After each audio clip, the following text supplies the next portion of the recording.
Ask the delegates to take their seats, please. Can you repeat in English?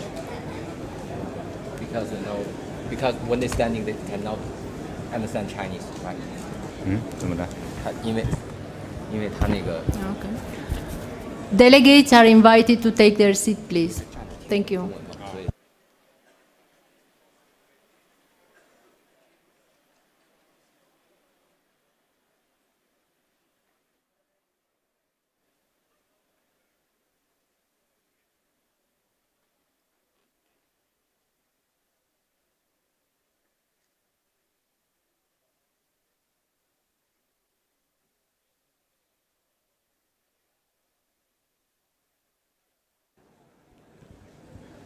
尊敬的联合国 Distinguished Mr.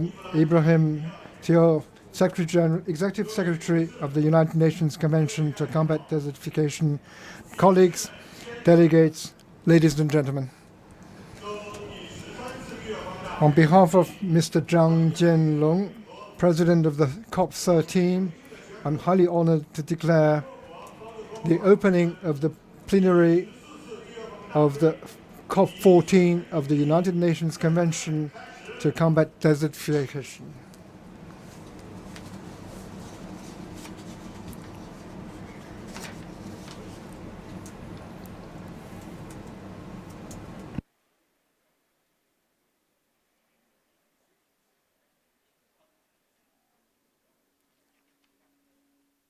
"尊敬的联合国防止荒法公约之秘伊布拉辛·迪奥先生，各地方代表、女士们、先生们，大家下午好。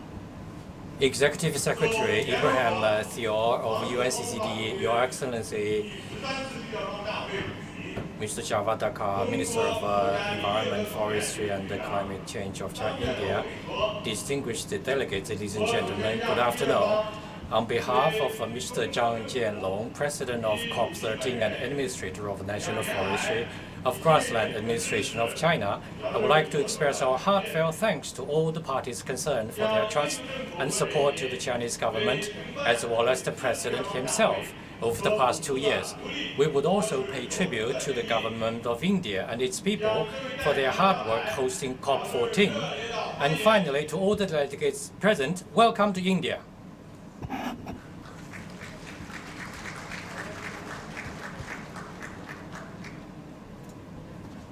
土地是孕育万物的母亲， Land is the mother of all species, and planet Earth is the only homeland of human beings.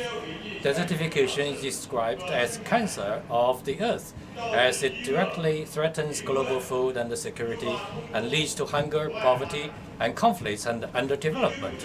In 1996, UNCCD as the only UN convention on land came into effect, signaling the beginning of the global efforts to fight against desertification. 2 years ago, COP13 was convened in Ordos, China, with China hosting the conference. COP13 focused on such core issues as the implementation of Agenda 2030, formulation of the new strategic framework, and promotion of LDN targets, which achieved positive outcomes.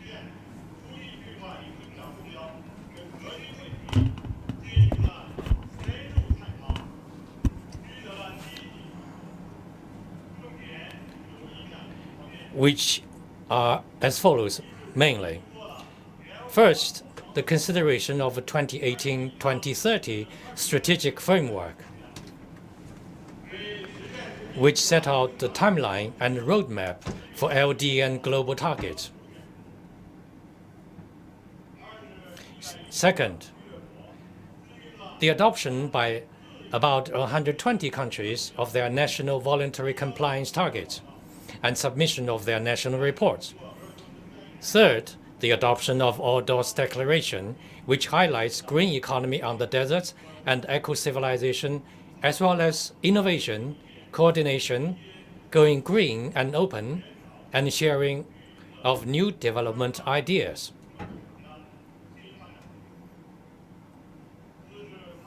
Fourth, the initiation of Global Youth Initiative on Desertification, which encourage the youth to participate in fight against desertification, which sow the seeds among the youth worldwide against desertification. Since COP13, a number of meetings took place under the Secretariat of UNCCD, including a ministerial one in New York, the first meeting of LDN Fund, and the 17th CRIP meeting and other meetings, which further consolidated the outcomes of COP13 and achieved a number of important consensus, including the 3S initiative, thus making good contribution to the sustainable land management of the world. Ladies and gentlemen, this will be the last meeting China will host as the president of COP13. China is the largest population affected by desertification. We are also the largest developing country, making the biggest donor to UNCCD. Although we would no longer hold the presidency, China will continue to make every effort in training, research, and exchanges with our brothers and sisters in other developing countries, and will do our utmost to provide practical support to the global effort in combating desertification, so as to make steady progress in this regard. On the 8th of September, China will hold a side event on South-South cooperation, and we welcome you all to come and join us. Every meeting of COP is the result of the collective will and wisdom of parties and the hard efforts of the host country and the Secretariat. I hope that all parties and international organizations would take this opportunity to step up communication and align international strategies to forge mutually beneficial and win-win cooperation.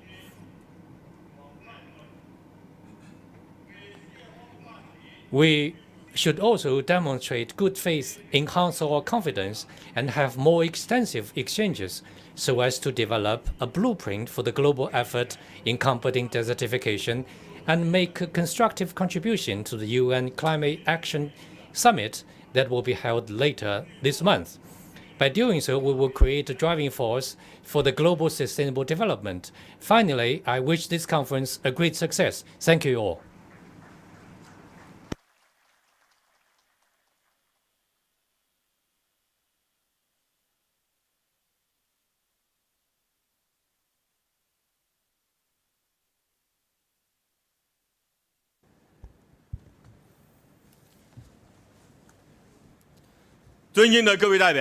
Distinguished delegates, I would now like to invite the plenary to consider item 1A of the provisional agenda, the election of the president of COP14 of the UN Convention to Combat Desertification.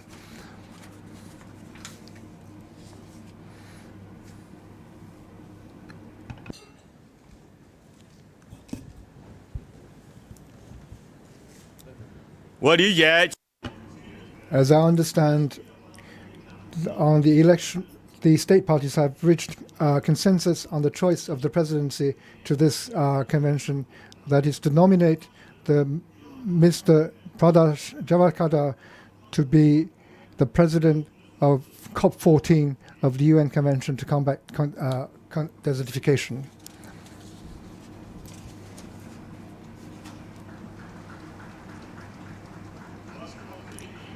I wonder if I can understand, since there are no other nominations, the plenary agrees to elect Minister Prakash Javadekar to be the president of COP14.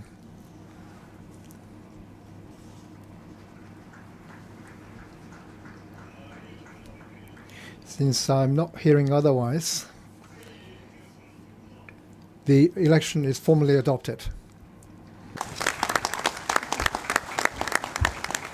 我正式宣布， I would now declare formally that Mr. Prakash Javadekar, Minister of Environment, Forestry and Climate Change of the Republic of India, to be the president of COP14. I would now like to, on behalf of the conference, to congratulate Mr. Javadekar to be elected the president of COP14, and I would like to invite His Excellency to come up to the podium to take his seat. Thank you very much.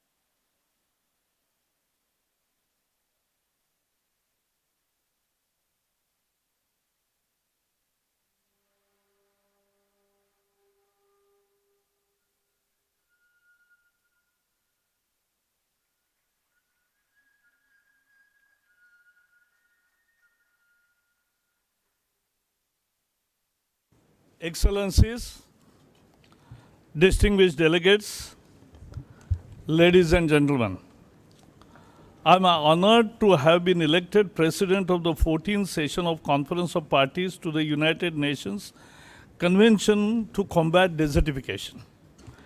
And I wish to express my sincere gratitude to the parties for their confidence in me.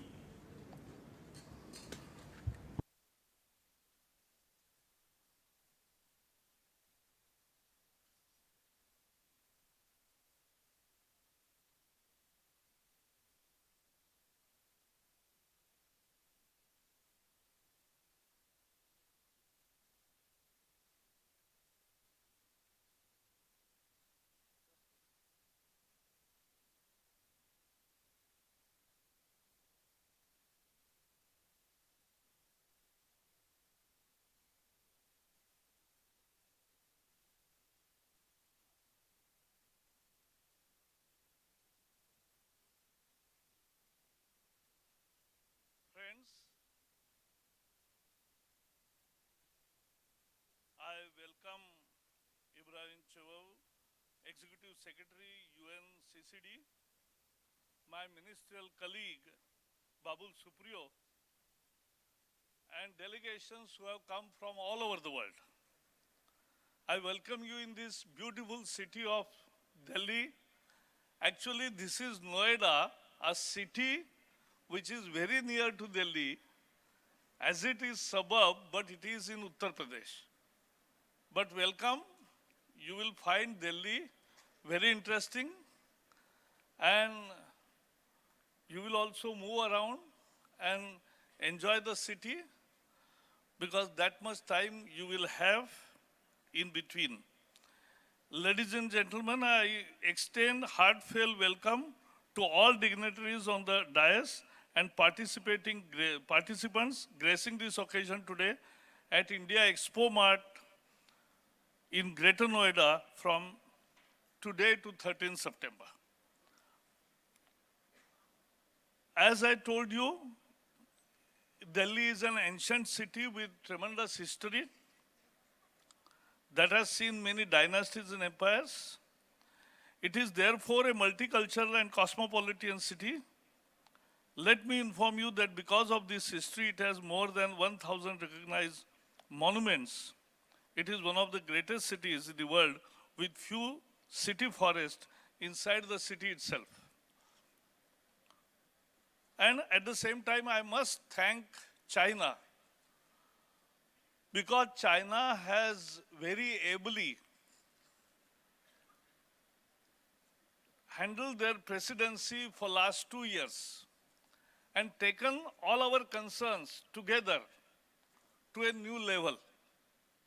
We have to move ahead now, but I must thank China for their role as a presidency in last 2 years. On behalf of India's 1.3 billion population, I am delighted to welcome at the distinguished participants, delegates, United Nations organizations, intergovernmental organizations, think tanks, civil society organizations, industry, press, media, observers. I would also like to suggest that let us be optimistic, because whenever as an environment minister, I was also part of the Paris Agreement. In UNFCCC, in CBD, in UNCCD, there are always two opinions. One section feels it's a doomsday now. Everything will be finished. I think we must have faith in our action. I am optimistic about future. I am confident for one thing. If human actions have caused damage, maybe climate change, degradation of land, and also the biodiversity destruction. So if human actions have caused damage, further human action, intelligence, intent, and technology can also restore the land, ecology, and environment. And with that positive confidence, we need to start the deliberations of this COP14. This is the 25 years of UNCCD. And this is, in a way, never before COP, with 6,500 plus registrations, with 100 ministers confirming their attendance in the high-level segment, and practically all UN affiliate organizations heads are coming here. So this will become definitely a historic COP. Ladies and gentlemen, United Nations Convention to Combat Desertification was adopted in Paris in 1994 and ratified by 196 countries and European Union. UNCCD works towards improving the living conditions of the affected people, maintaining and restoring degraded land, and enhancing soil productivity and mitigating the efforts of drought on marginalized populations. I feel honored to head all three Rio conventions, namely UNCCD, CBD, and UNFCCC, situated in my ministry. We have a ministry called Environment, Forest, and Climate Change. So it covers all. And feel proud to applaud United Nations Convention to Combat Desertification, Secretariat for the collaboration with the Government of India for hosting COP14 in India. India ratified UNCCD Convention in 96. This convention can be called as Mother Convention. Of the other two Rio conventions that emerged as a major outcome of 92 Rio Earth Summit, UNCCD and Convention on Biological Diversity, CBD, since the land has strong interlinkages with climate change and biodiversity.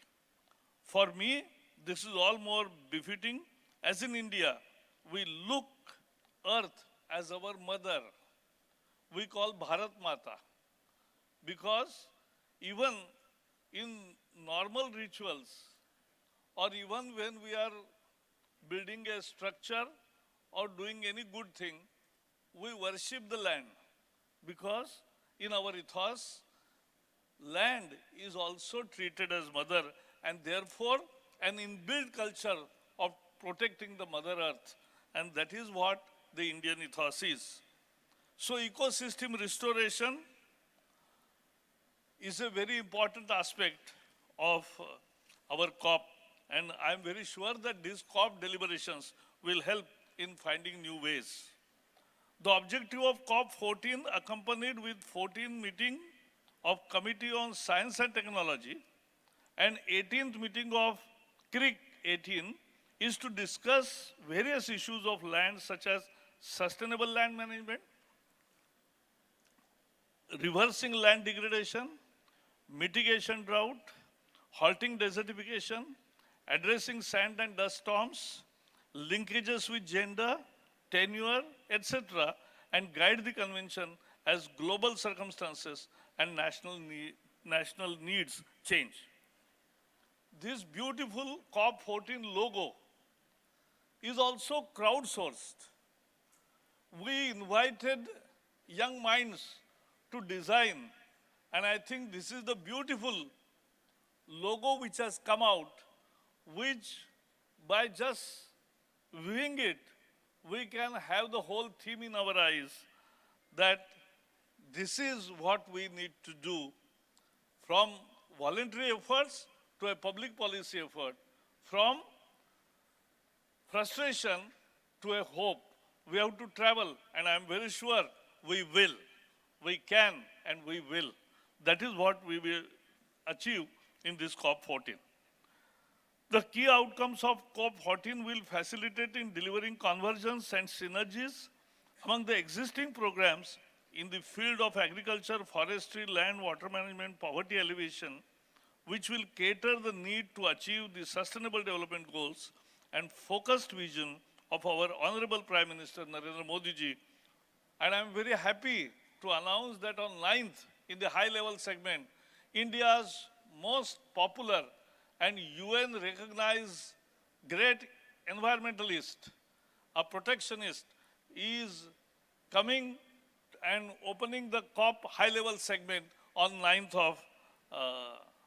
of September. So, we have already launched a scheme of doubling farmers' income. It is improving the agriculture productivity. The basis is soil productivity. And that is again a basic theme of soil restoration.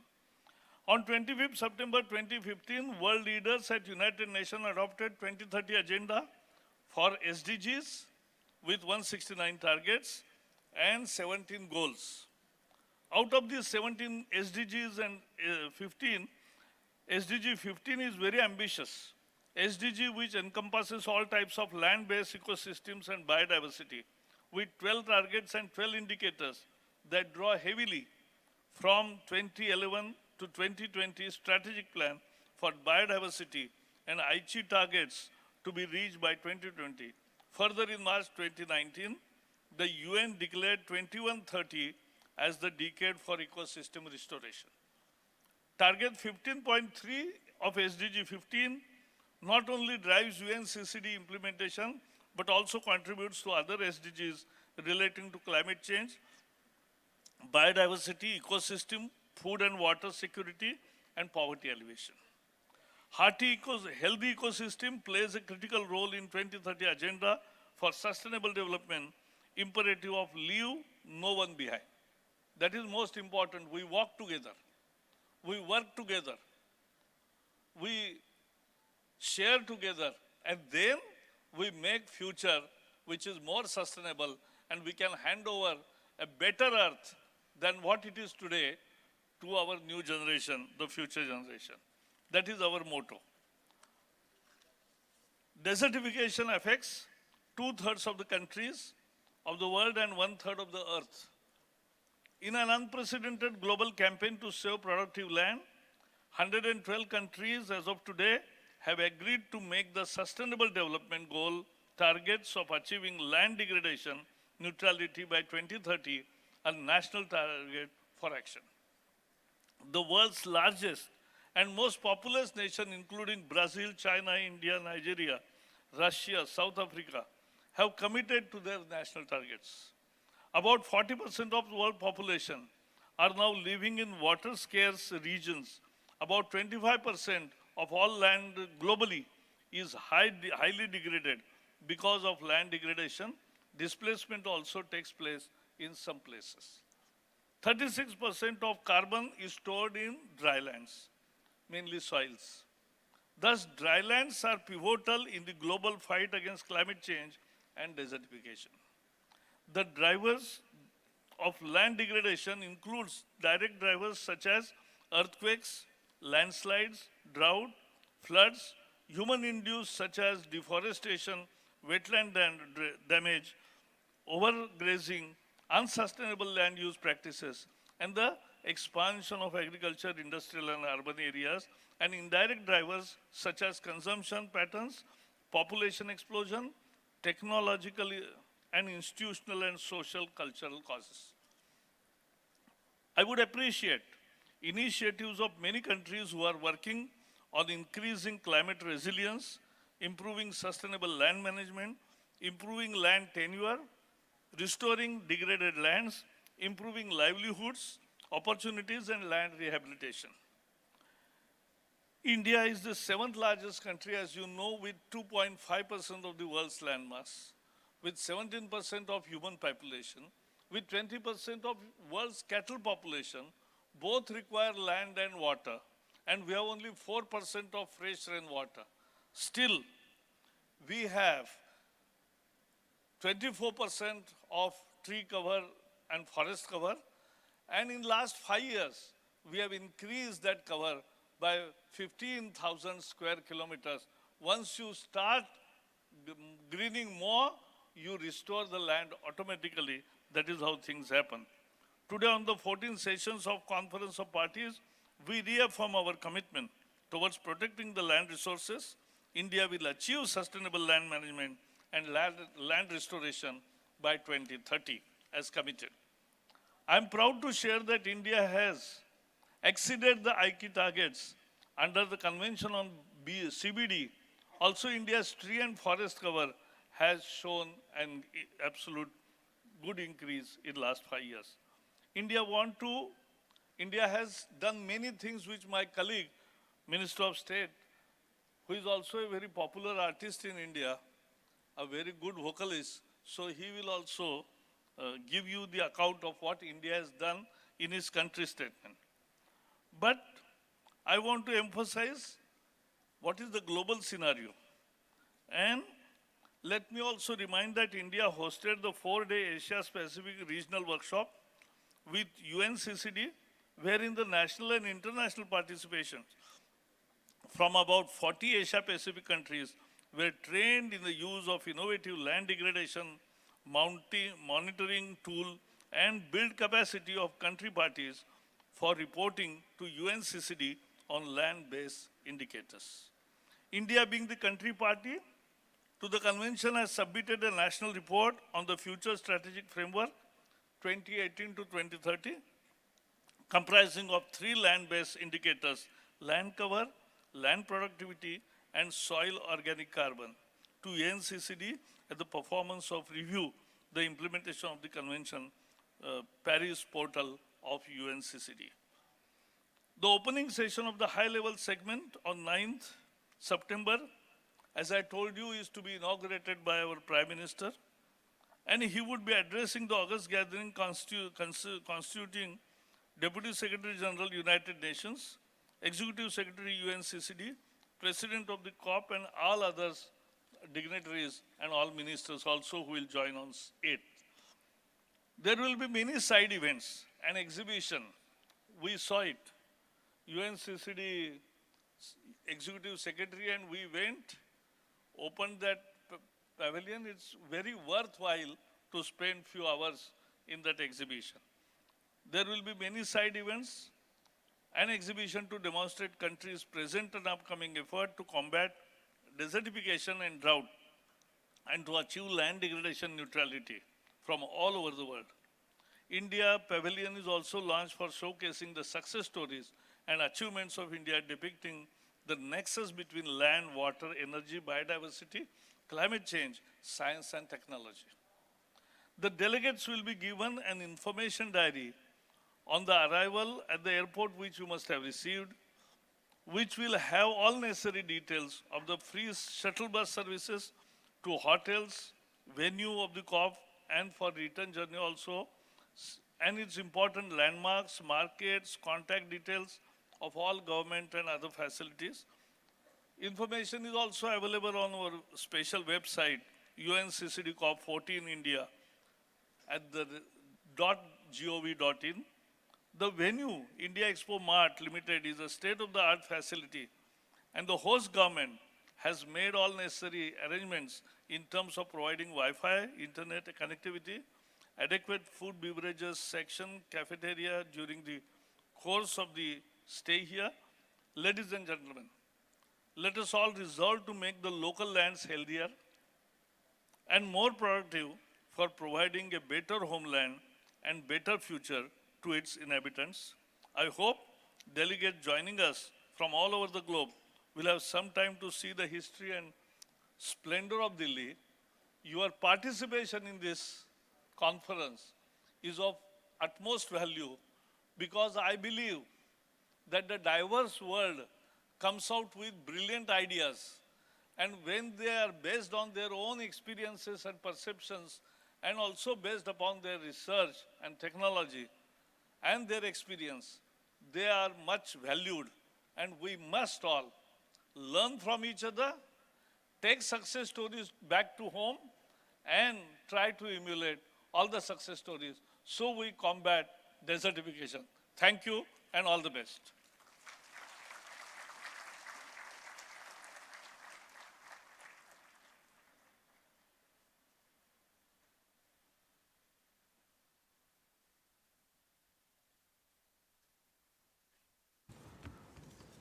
I now invite my colleague Babul Supriyo, Minister of State, Ministry of Environment, Forest and Climate Change, Government of India, to make a statement on behalf of the host country.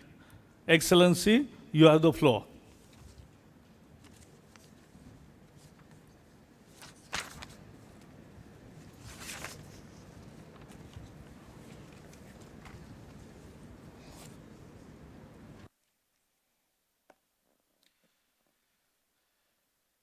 Good evening, ladies and gentlemen. With great pleasure, I stand here to deliver a statement for my country. But first and foremost, let me do the honors of congratulating my boss, the Minister for Environment, Forest and Climate Change, Mr. Prakash Javadekar, for being the new president of COP. I am very, very sure that he is going to play the very good cop and bring about the changes that climate needs in the world right now, and not only bring about the changes, but also reverse the changes which are needed to make this motherland, as he said, this planet, a better place to live in. I would like to welcome Mr. Ibrahim Theo, the ever-smiling Executive Secretary, Dr. Pradeep Monga, Deputy Executive Secretary, dignitaries of UNCCD, Ms. Carmen Margina, Conference Officer, and everyone, all the luminaries and dignitaries present from different parts of the country, different parts of the world rather, in this hall today to celebrate and to deliberate what we need to do to make this planet a better place to live in. I was just going through, as I was sitting here, as you all normally do, I was trying to find out a few good quotes on environment. And there was one particular quote that I really loved, and that's one by David Henry Thoreau. He says that, what's the use of a fine house if you haven't got the tolerable planet to put it on? So I'm sure all of us we all aspire to have great homes for ourselves, but in order to have a great home for our family and ourselves, we need to make this planet a great, great home for all of us, because this planet, this world belongs to everyone. I am now going to, as my boss Prakashji had said, Honorable Minister, that I am going to talk about few things that our country has achieved and is is aspiring to do in the days to come, and now with the presidentship of Shri Prakash Javadekar-ji, in the coming years, to make, to reverse and combat desertification. and in the areas of climate change, forest, and environment in order to achieve the goals that would make this planet a more beautiful place. It is already very beautiful, but all the man-made damage, as he rightly mentioned, can be reversed with the advanced technologies, science, and everything else that we have, artificial intelligence and everything else that we have at our disposal today. I'm going to sing a few praises of India without singing anything, as he said in the beginning. So, friends, India considers the fight against land degradation to be of paramount importance. As we all know, land is a fulcrum of ecology, livelihoods, employment, energy, food security. India is home to 1/6 of humanity and also the largest cattle population in the world. Around 50% of the population of India still depends upon land-based livelihoods like agriculture, livestock rearing, forestry, pastoralism, and different production systems. India is one of the largest producer and market of food grains, fruit, vegetables, and dairy products. I loved, I mean, that's the data, of course, but I thank Ibrahim ji, as we would say it in India, for highlighting it. You know, it's something that probably had never hit us, that land produces 99.7% of the food that we consume. And therefore, the importance of this COP, this 14th COP, where we are going to talk about how to combat desertification, how to make land more fertile, how we can increase the production of food grains and everything else, how we can make, you know, farmers, how we can give farmers a better livelihood, and in the bargain earn and gain more better quality food and a better planet for ourselves. Ladies and gentlemen, land-related issues are a common problem across the world. Issues like land tenure, declining agricultural productivity, deforestation, man-animal conflict are affecting every member of the country today. India has pressing issues of population pressure, food security, ecological security, biodiversity conservation, where land plays a very important role. But nothing is actually lost as yet. Under the invigorating leadership of our Honorable PM Narendra Modi ji, India has been very proactive in combating land degradation, desertification, and drought. As per FAO's Forest Resource Assessment 2010, India is among top 5 countries to have worked on forest restoration. Also, India is among the top 10 countries in the world rather, with net forest gain as per Forest Resource Assessment 2015. We have added more than 15,000 square kilometers of tree cover inside and outside forest areas in the last 5 years, which you will agree is a big success in land restoration. You know, what I have written here, what I am supposed to share with all of you might seem a little long to you, but let me tell you that in India, we are, as the, you know, second largest country in terms of population, we are doing a lot to ensure that, you know, we make India a better place to live in, and while doing that, also contribute towards making world a better place. So I would really request you to, you know, hear me and, you know, kind of concentrate on, try to gather or absorb as much as I talk about what our country has achieved, because that will make you more excited about my boss, Prakash Javadekar ji, being now the new president of COP. Currently, a lot of schemes of land-related interventions like National Rural Employment Guarantee Scheme are in progress in India. NREGS is one of the unique schemes of India which guarantees every job-seeking individual the right to livelihoods and employment, and thus the significance of land-related interventions is for all of us to see. Most importantly, India has one of the largest areas under integrated watershed management in the world. Inspired by the Honorable Prime Minister Shri Narendra Modi ji's impetus on water conservation, the Jal Shakti Abhiyan, Jal as in water, the Jal Shakti is power. Jal Shakti Abhiyan is again a movement. So Jal Shakti Abhiyan is a time-bound mission mode campaign During the campaign, officers, groundwater experts, and scientists from the Government of India will work together with state and district officials in India's most water-stressed districts for water conservation and water resource management by focusing on accelerated implementation of 5 targets. The JSA aims at making water conservation a public movement through asset creation and extensive communication. It will provide each house with portable and assured water supply in 5 years' time. India has been an ancient civilization, as you all know, and once you move around in Delhi, as we aspire, as we hope that you're going to do, when you find a little time, you will really understand how rich a heritage, how rich a history we really have. And India's culture and ethos have ecology embedded in it. As per a quote in Matsya Purana, an ancient text, 1 tree is equal to 10 sons. Maybe I would add that 1 tree is equal to 10 sons or 10 daughters. Our constitution has also added these values incorporated in the directive principles of state policy, which call upon the state for protection and conservation of environment. Our ministry being not only the Ministry for Environment and Climate Change, but also that of forests, it's important for me to highlight a few achievements that we have, kind of been able to do in the area of forestry.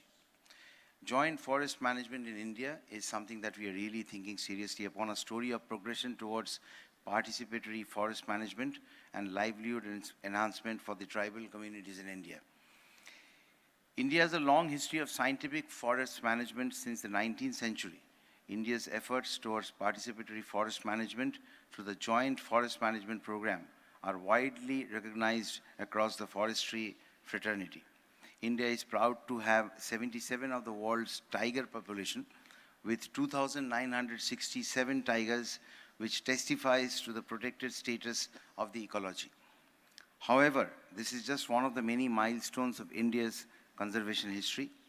Despite India having 18% of human population of the world, despite India having 18% of human population of the world and 2.5% of land mass, we have 24% of our land cover under forest and tree cover, which I think is a pretty good thing to know. India's forest and ecology do not just serve the industry, but also the livelihood needs of approximately 1.5 million tribal people and other forest-dwelling communities who call forests their home. So India's forest has approximately 100 million people who are living in close proximity to the forests and are dependent upon it for food, fodder, forest produce, and their livelihood needs. We believe, and we strongly believe, that the tribal people are the real protectors of the forest, and we have given them their forest rights. India's National Forest Policy, formulated 4 years before the Earth Summit, developed a unique model of forest management with tribals and forest dwellers. This brought about the Joint Forest Management Guidelines in 1991, which led people's participation in the development and management of forests through a give-and-take relationship with the forests. After the initial successes in West Bengal and Haryana, the JFM schemes received national importance. I am happy to report that by 2010, there were about 1,12,816 joint forest management committees in place, managing nearly 24.65 million hectares of forest lands. Mr. Ibrahim, you will be very pleased to know that your head office is in Bonn, B-O-N-N. In India, or in Hindi, or even in my mother tongue, Bengali, we have several languages. If you just keep the spelling same, but pronounce it the way we do it, it becomes Bonn, which means forest. Don't you think that's interesting? So your headquarters is in Bonn. If you say it the Indian way, it becomes Bonn, which is forest. The role of trees grown on private land. You can enjoy my jokes because I have to read out, this is all that we have achieved in India, and I need all of you to know about it. The role of trees grown on private land will be crucial to meet the demand for wood and wood products in the country. The government of India is creating an enabling environment for growing more trees on private land. The National Farmers Policy 2007 provides sufficient space for agroforestry and NTEPS, non-timber forest produce, to enhance the income of farmers. The draft 2014 agroforestry policy is also a step in that direction. The role of communities will be more crucial in the sustainable development of forests in future. We still are trying to rationalize regulatory and policy constraints for trees grown on private land to motivate the private sector to grow more trees, which will facilitate achieving 1/3 of the land area under forest or trees. You know, we have a very famous film which is called Dawn, and in that film there is a dialogue which says that, whatever I'm saying, in Hindi it says, ये मुश्किल है पर नामुमकिन नहीं. It is hard, but it is not impossible to achieve this. Whatever we are preaching can actually be possible practically if we can take it to people's mind, if they understand the warning signals that the world is already giving us and work collectively towards making Earth a better home for all of us. India is practicing in situ conservation of wildlife through the protected area network of more than 600 national parks, sanctuaries, biosphere reserves, and community reserves. Special efforts are being made for in situ conservation of the tiger population. Looking towards the future, we are also trying to participate in progressive legislations like the REDD+ for preventing deforestation and in new age frameworks like forest certification. Further, India is already a signatory to the Bond Challenge, where it has voluntarily committed to restore 21 million hectares of forest lands till 2030. So, Mr. Ibrahim, we are part of the Bond Challenge, the forest challenge to create so much hectares of new forests. The story of wasteland development in India and social forestry, land degradation issues were addressed with the setting up of the National Wasteland Development Board, the NWDB, in June 1985, with the principal aim of reclaiming wastelands through a massive program of afforestation activities with people's participation, which our Honorable Prime Minister aptly mentions as Jan Bhagidari. People's participation is something that we really need in every sphere of this particular challenge. There was considerable increase in the total area brought under afforestation program. Block plantations, strip plantations, and farm forestry were carried out. In 1997, setting up of the National Afforestation Board gave another impetus to the increase in green cover in India. During the last 50 years since independence, around 27 million hectares of land has been brought under tree cover in the various plan periods at a cost of about 70,000 million as per our ministry records, and the purpose of the scheme was served. We are also trying to give a fill-up to urban forestry.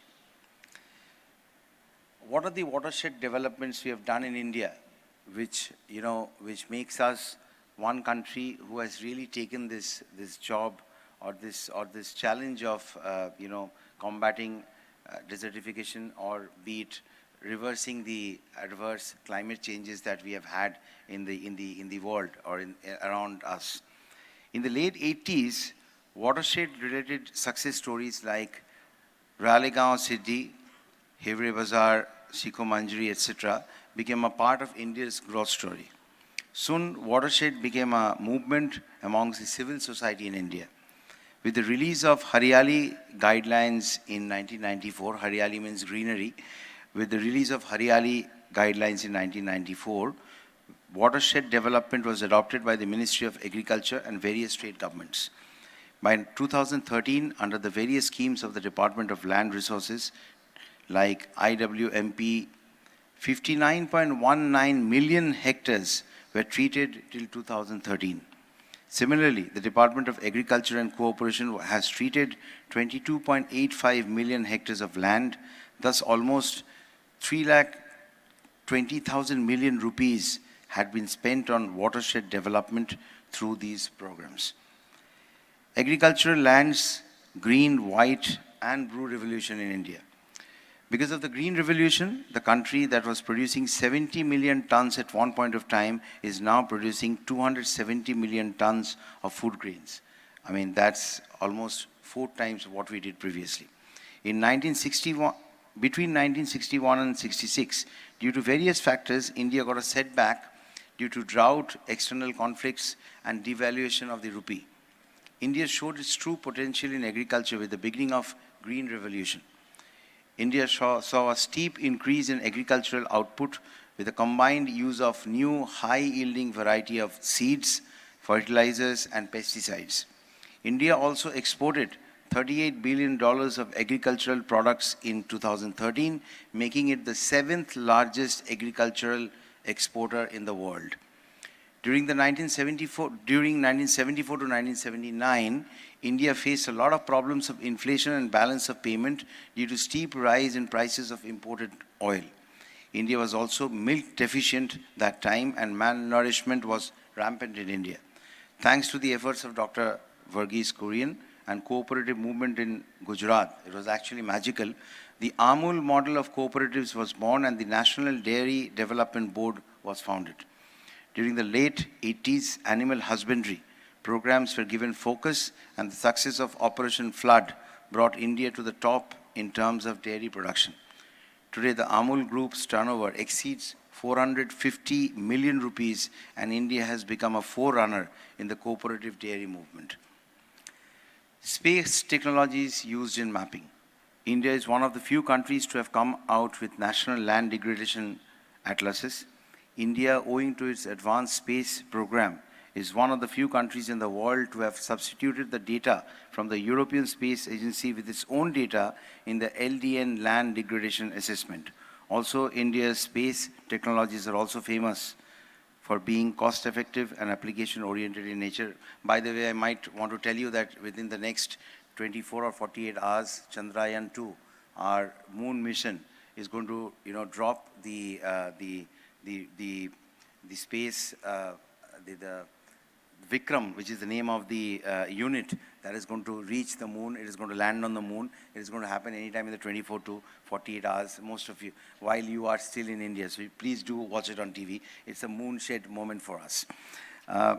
In terms of drought management, now what's that? All of us know about it. India has already a very advanced system of drought management with the National Disaster Management Policy 2009 and the National Disaster Management Plan 2016 already in place. Drought management includes both short and long-term measures. Reactive or crisis-oriented approach aims at effective in-season drought management through loss minimization strategies. A sound operational drought monitoring system is critical for in-season or short-term drought management. A holistic approach for drought assessment by involving the indices related to soil, moisture, meteorology, hydrology, and agriculture is required. Satellite remote sensing data enables continuous monitoring of agricultural lands based on biophysical indicators generated from sensor data. India is also trying to develop standard operating procedures for drought monitoring and early warning systems. In India, there is a national drought manual which providing guidelines to states on drought monitoring and assessment since 2009. Some of the other major schemes being currently implemented with a focus on land and natural afforestation program, Green India Mission, Soil Health Card Scheme, Pradhan Mantri Krishi Sinchai Yojana, More Crop Per Drop, Rashtriya Krishi Vikas Yojana, Har Khet Ko Pani. Thus, given this background, India would like to endorse the cause of combating land degradation and achieving land degradation neutrality. I also call upon the various environment ministers of the various countries to endeavor towards land restoration efforts. Friends, today Earth's climate change is a shared problem, and unless it is addressed globally and collectively, we will not succeed. The savior is more potent than the destroyer. I also feel that together we can bring about positive change. I call upon all of you to deliberate upon this issue in the coming days so that we can save our earth for our future generations. Thank you so much, all of you, ladies and gentlemen, dignitaries. I hope you have a wonderful stay. I hope the intelligent minds deliberate amongst themselves to bring about some really fantastic solutions where we can not only preach about what to do for the earth, but also encourage and inspire people to put them into practice. While you do that till the 13th or 14th of September, I wish all of you get to taste some real yummy Indian dishes. Trust me, you will find it everywhere, in every corner of Delhi. And Indian food is something, trust me, which will give you a feeling of what kind of good land we have, which can produce that kind of beautiful food. So once again, thank you so much, and heartiest congratulations to my boss, Sri Prakash Javadekar ji, for being chosen as the new president of COP. Thank you so much, everyone. Yes.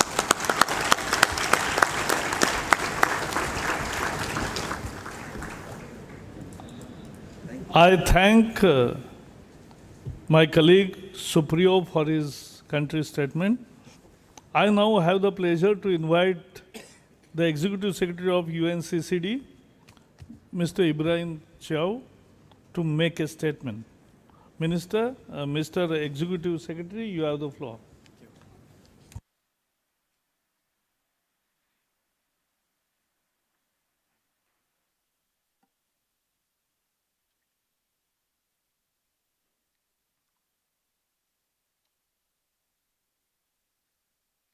Your Excellency,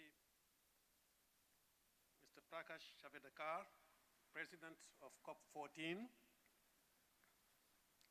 Your Excellency Babul Supriyo, Minister of State, Ministry of Environment, Forest and Climate Change of the Republic of India, host country, honorable delegates, representatives of parties,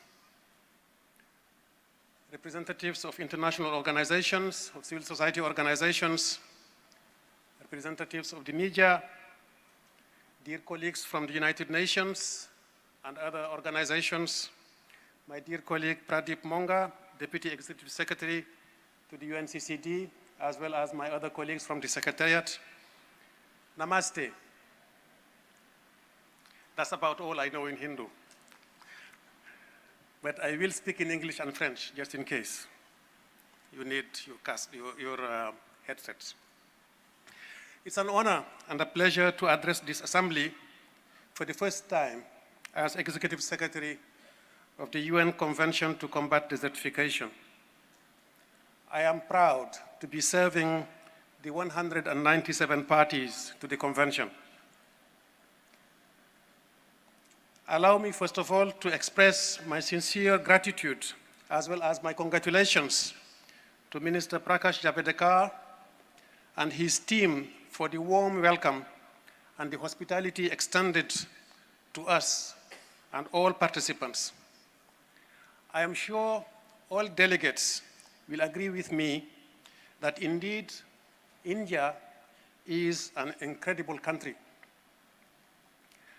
I would like to salute your leadership and commitment in hosting the COP and for championing the land agenda. Allow me to also express my deep gratitude to Minister Zhang Jialong of China for his able leadership, as well as his team for the Chinese presidency of the last 2 years. My gratitude goes also to all members of the outgoing bureau.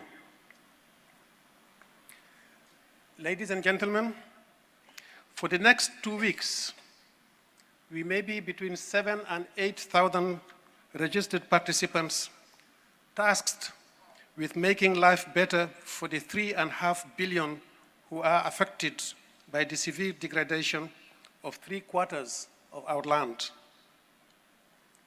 But we can't do that by wielding frightening statistics about what happens if we don't change.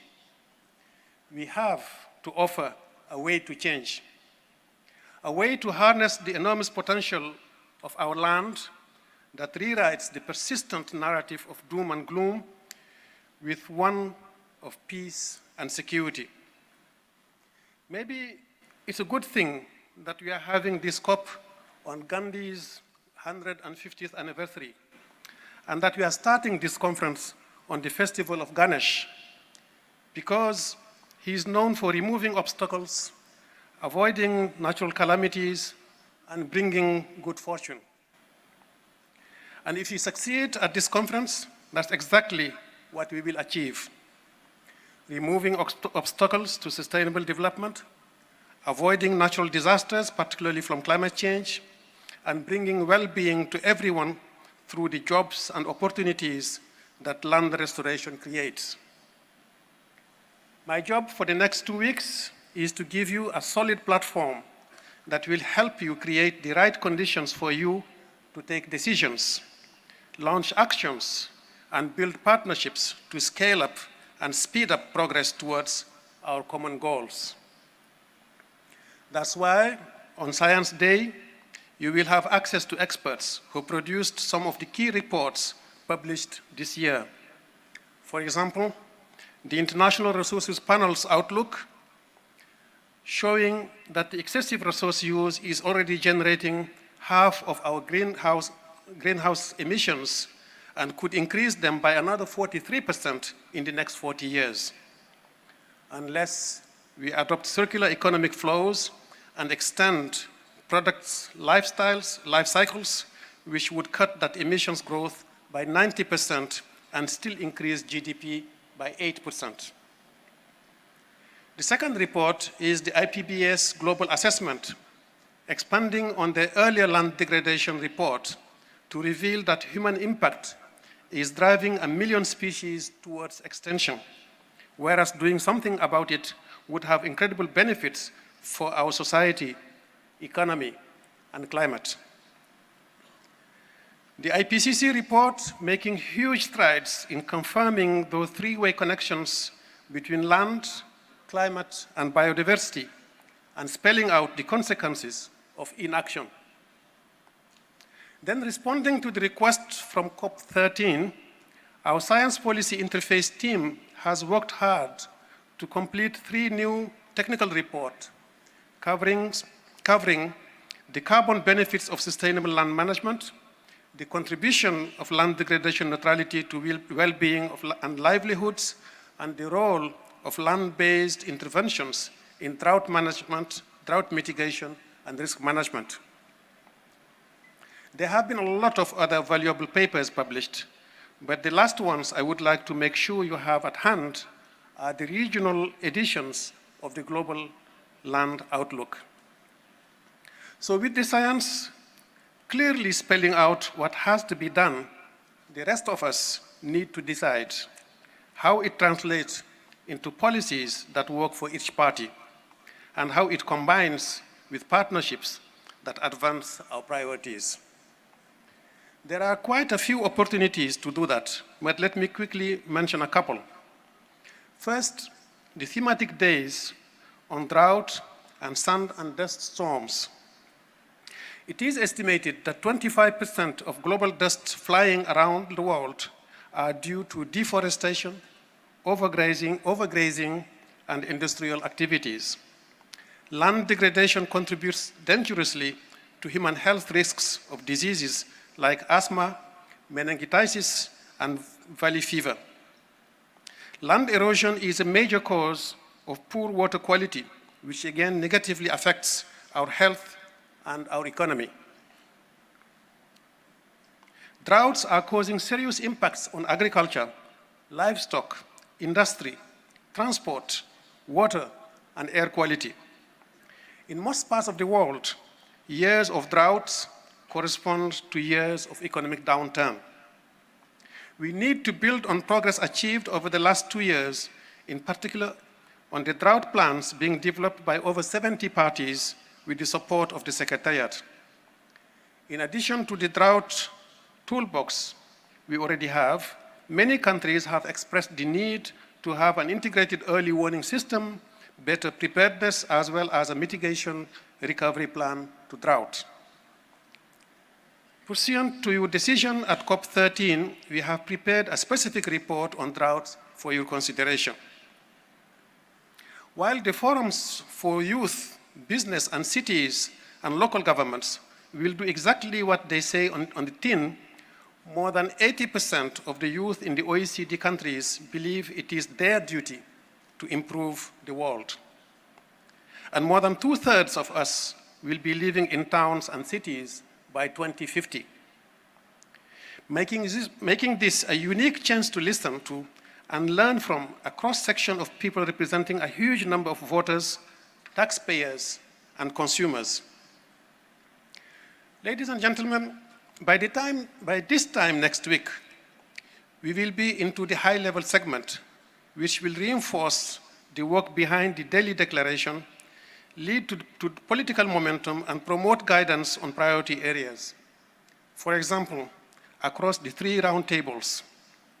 The first roundtable will explore how land can provide 1/3 of the mitigation required by 2030, complement renewable energy growth, and build resilience to flooding and drought. For example, peatland restoration can be 15 times cheaper than technical carbon capture and storage, while combining solar energy and agriculture can restore soil quality and jobs. The second roundtable will look at how integrated resource management helps both urban and rural areas.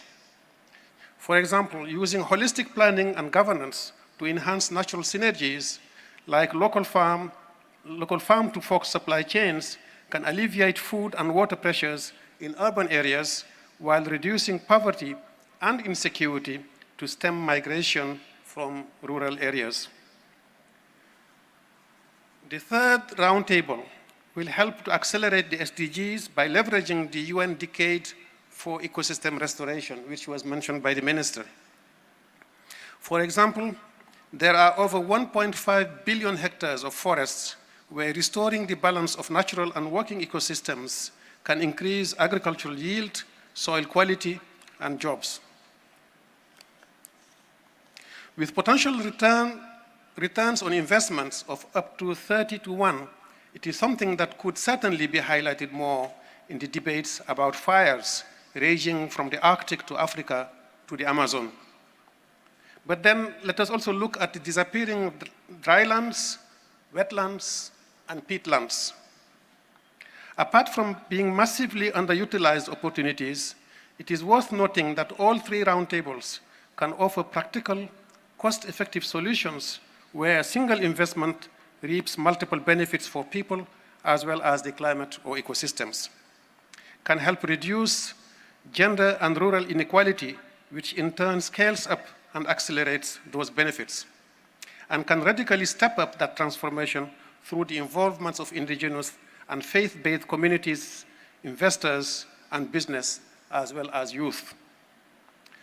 Those roundtables will set the scene for the interactive dialogues, ensuring we keep that very human face of land degradation at the heart of discussions on how to accelerate the global shift in demand for values-based stewardships that a new generation of leaders is advocating for through their lifestyles, careers, and purchases.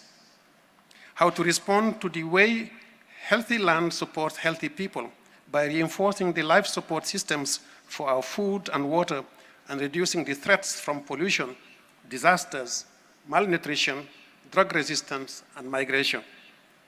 And finally, how to exploit those synergies to build value chains that boost businesses and create jobs using areas like technology transfer, traditional knowledge, and crop diversification, something you will see explored further at the Technology Fair. Excellent. Ladies and gentlemen, beyond celebrating 25 years of our convention and the extraordinary partnership that we have accomplished across people and continents on the essential role of land, we now need to take a moment to be introspective and a responsibility to plan carefully for the future. Have we turned the tide in terms of land degradation? What impact have we had on vulnerable people and on ecosystems? Which radical changes must we find adopted by our leaders, both in the public sector and the private sector? How do we view the essential role of land as we seek to combat climate change? A paradigm shift must begin here in this room with those who are here present, or it will never happen. Our COP should not simply be associated with the number 14, just one more number in a series. Our COP has the privilege of being armed with the knowledge from several thousand years of experience and accumulation of volumes of modern and traditional knowledge. Our COP in New Delhi can become a decisive moment, a watershed, in the way in which we look at the complex issue of land degradation and as we seek to find the relevant solutions. Land recovery means opening up new opportunities to create green jobs, to create value chains and therefore wealth, moving from begging where assistance is requested to pitching a business case which will invite investment. Investing in land recovery is one of the cheapest solutions and the best way to stop carbon and in that way to combat climate change. And it's also a pragmatic and efficient response to the challenge for conserving biodiversity and ecosystem services. Science is very clear on this matter. The economic analyses all agree. Investing in land creates opportunities. Our COP, therefore, is based on the premise that we are all decision makers and it is our choices which will make the difference. Let's build together on those opportunities. Thank you so much for your attention.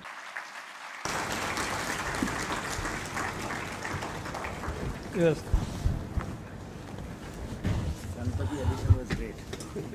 I thank Mr. Chow for his very thought-provoking and persuasive statement.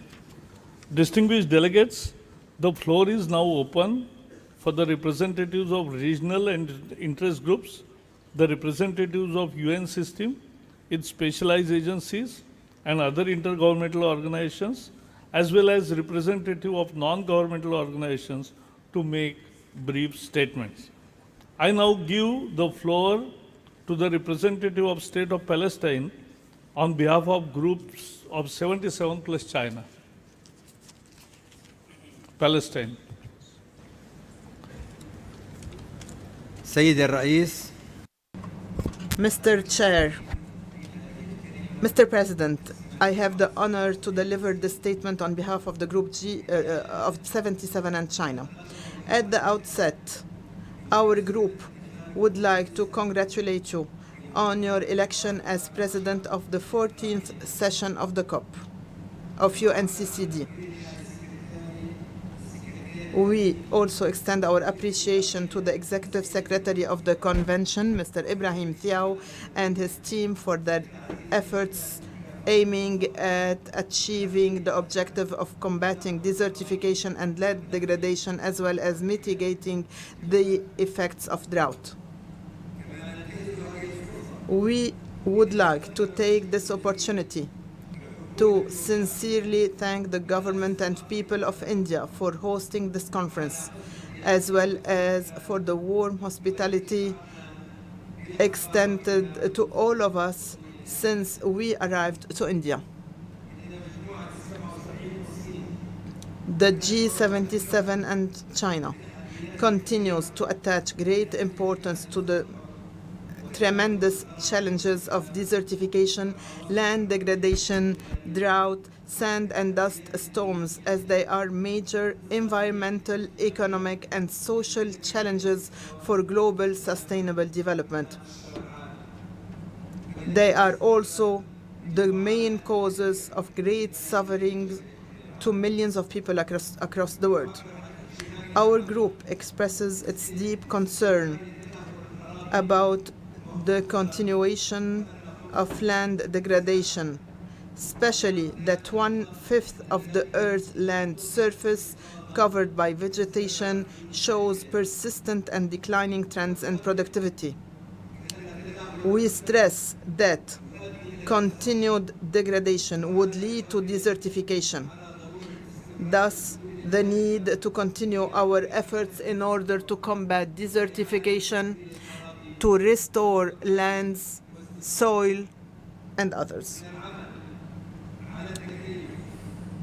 Working on adaptation to climate change is an urgent priority for developing countries, especially the countries that are vulnerable to the adverse effects of climate change.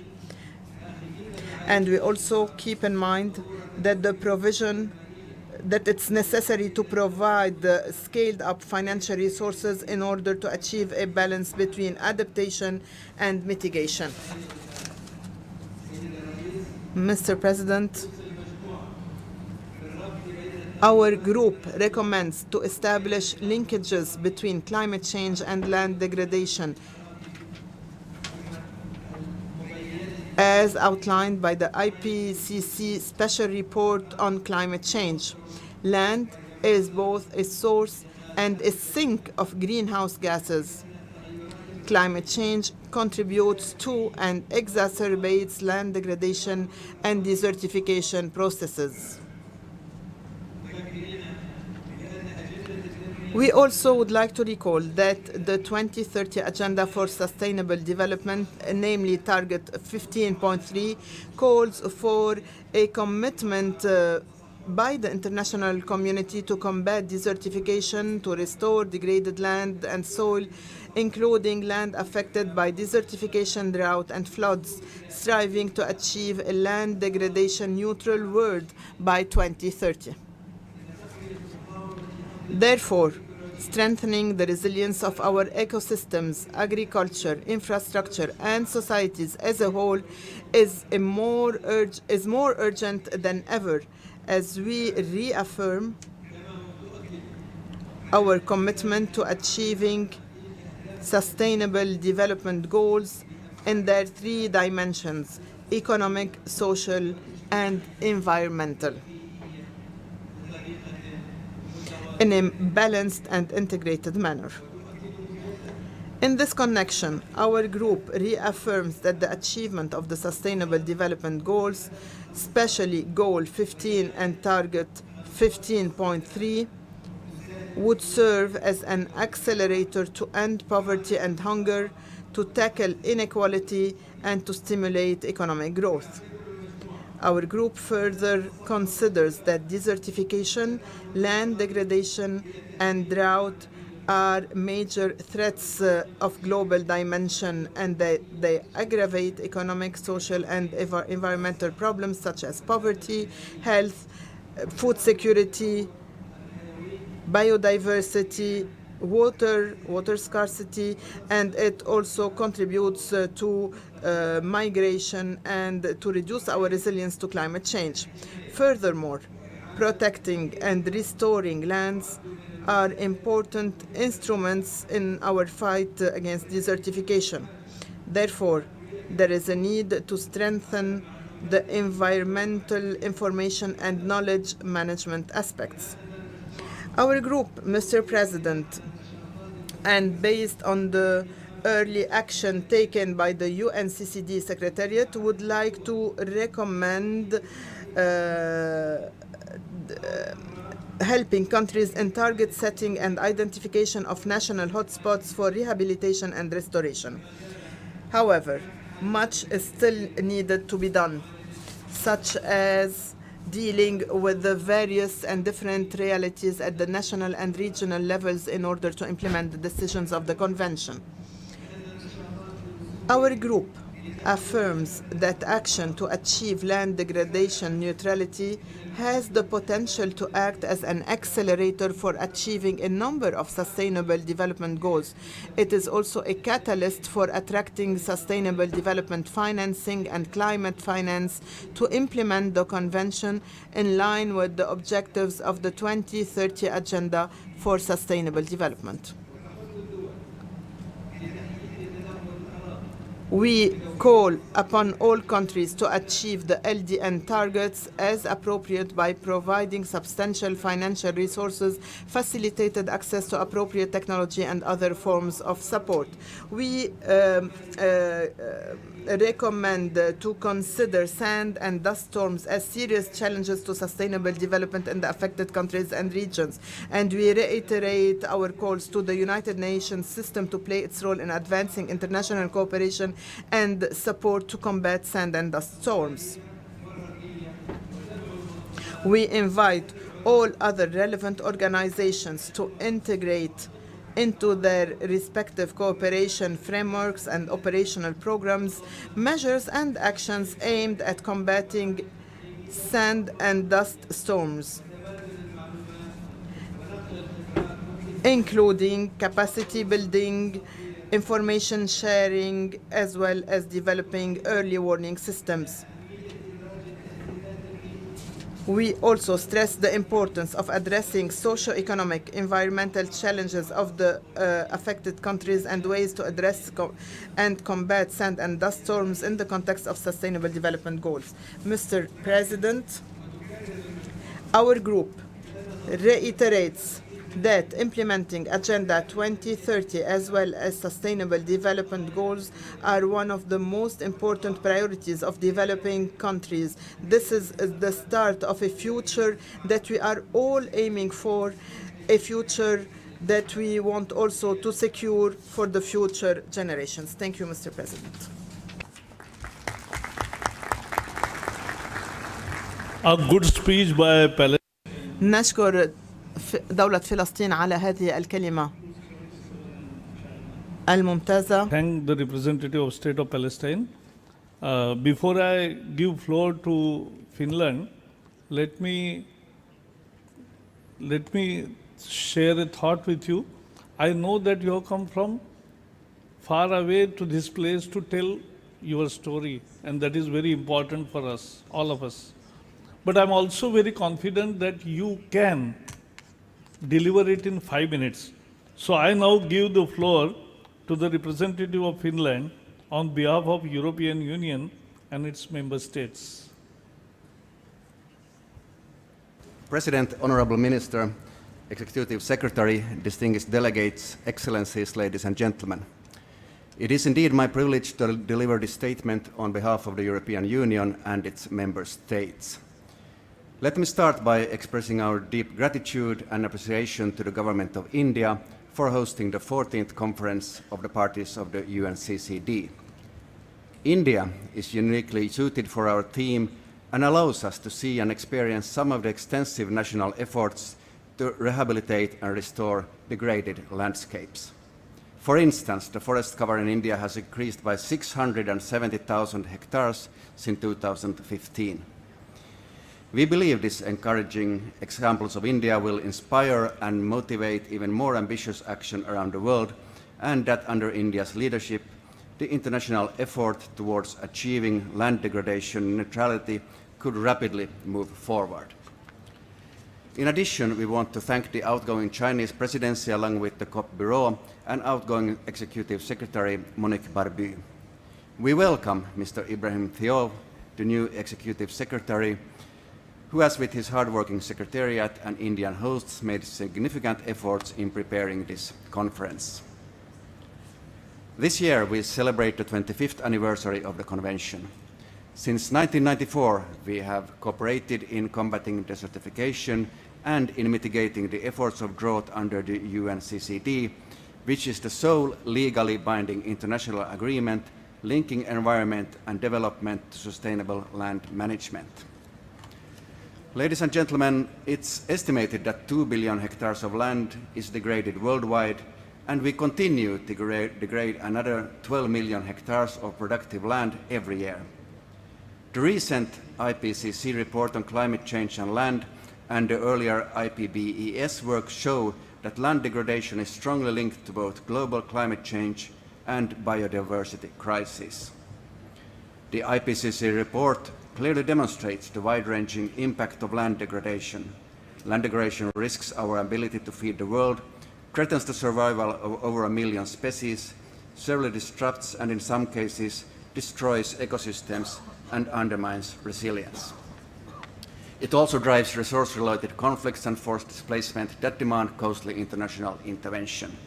If the current trend continues, 135 million people could be forced to leave their homes by 2045.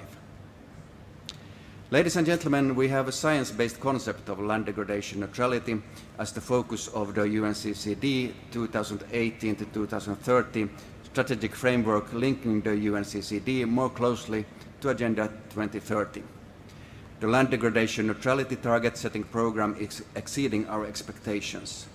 We welcome progress in setting voluntary LDN targets in 122 countries. We also welcome the efforts by the Global Mechanism and the Global Environment Facility in instrumentally assisting countries in this process. We appreciate the successful reporting and review process. What is now necessary is to translate the ambitious targets set by countries into action by integrating them into relevant policies and budgets. Multilateral financial institutions and the private sector need to channel funds more efficiently into sustainable land management and land restoration programs. In this regard, we support innovative financing schemes and the necessary adjustments for full operationalizations of the LDN Fund. The UN Decade for Ecosystem Restoration offers large opportunities to that end. Ladies and gentlemen, land is where we live. Land is under growing human pressure, but land is also a part of the solution. Improving land use planning and management practices is essential for achieving land degradation neutrality. Therefore, we must focus on creating an enabling environment for transformative and inclusive projects, including those created under the LDN framework. An integrated approach to sustainable land management would help reduce pressure on and mitigate conflict over various land users and address concerns regarding land grabbing and access rights.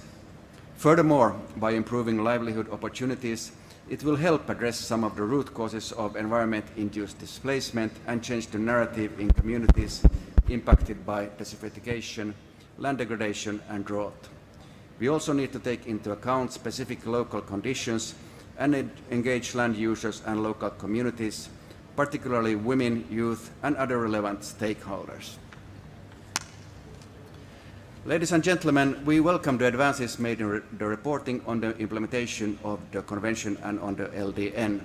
For the first time, affected and non-affected parties report in a standardized, quantitative manner and against the 5 strategic objectives of the Convention for 2018 to 2030. Women are key agents of change. However, only about 20% of agricultural land is held by women globally. To achieve the Sustainable Development Goals of the 2030 Agenda, the empowerment of women and girls is crucial.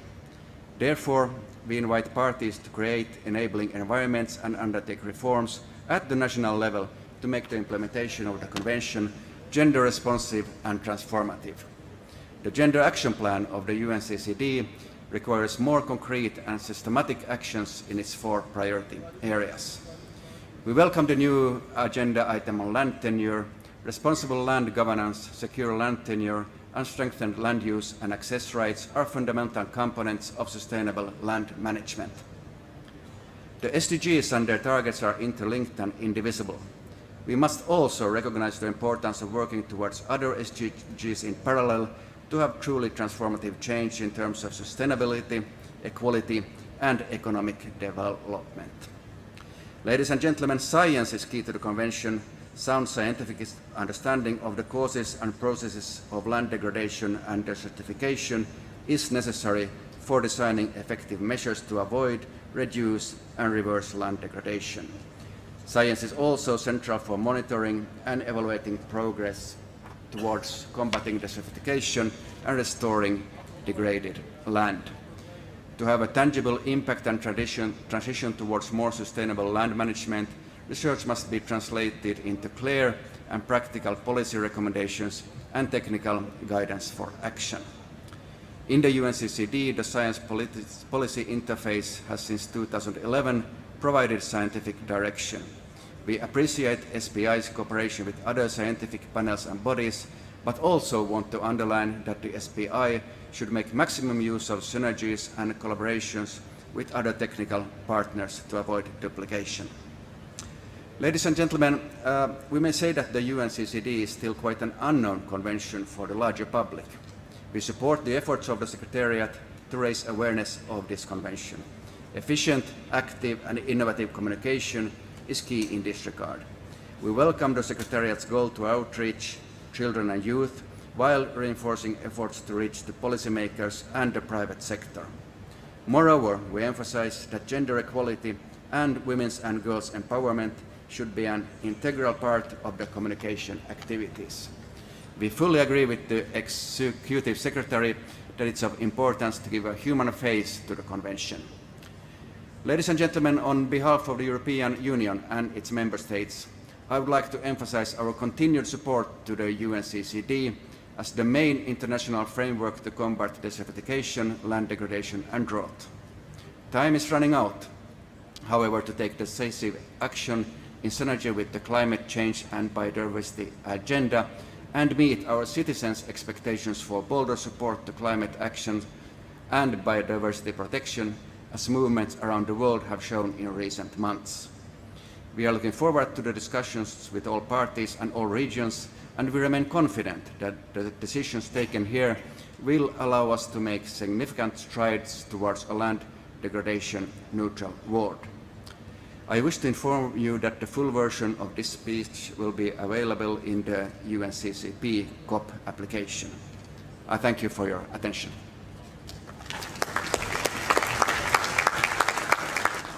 I thank the representative of Finland for his meaningful statement. I now give the floor to the representative of Democratic Republic of Congo on behalf of the Regional Implementation Annex for Africa Annex 1.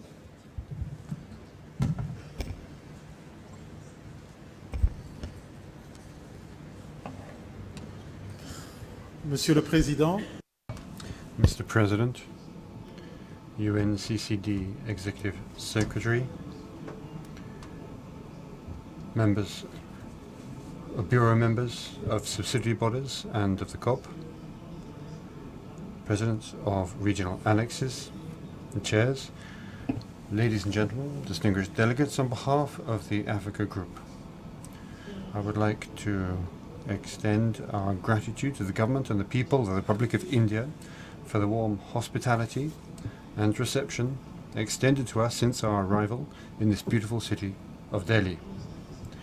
May I seize this opportunity to congratulate you, Mr. President, on your appointment as the President of the 14th session of the Conference of the Parties. We look forward to working with you across the next biennium, and you can be assured of the Africa Group's support and cooperation.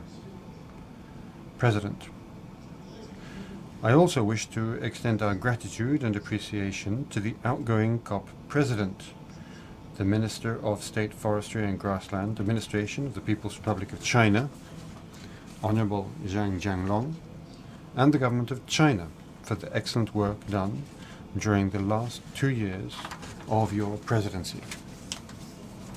We are particularly proud of the achievements, particularly support for the implementation of the Drought Initiative and capacity building for affected member states during your tenure. Mr. President, I would also like to offer a warm welcome and congratulations to our new Executive Secretary, Mr. Ibrahim Thiaw. We warmly welcome you and we assure you of the support of the Africa Group. In the same spirit, we pay now a tribute to the former Executive Secretary, Madame Monique Barbeau, and we wish her the very best in her new endeavours. On this occasion, we congratulate the Secretariat and the Global Mechanism for having successfully organised this 14th session of the Conference of the Parties. Mr. President, as we gather here on this important occasion, the Africa Group is concerned by increased harmful meteorological phenomena, in particular drought and flash floods, which have caused immense suffering and economic losses in many of our communities. The Africa Group, therefore, impatiently waits the adoption of the Common Global Indicator for the Strategic Goal on Drought. As a landmark, just like COP14, it could help put in place the UNCCD 2018-2030 strategic framework of the Convention in a synergetic and integrated manner. Mr. President, it is our hope that COP14 will equally see the need to give due consideration to put in place a process that will ensure a strong global commitment for stronger support to implement the strategic objective on drought in terms of assisting all the parties to put in place early warning systems to prepare for catastrophes and to respond to disasters. In this respect, it is the responsibility of the parties to carefully look at the different options offered by the Secretariat in order to take the appropriate decisions on a framework to address drought and other harmful weather events, for example, floods.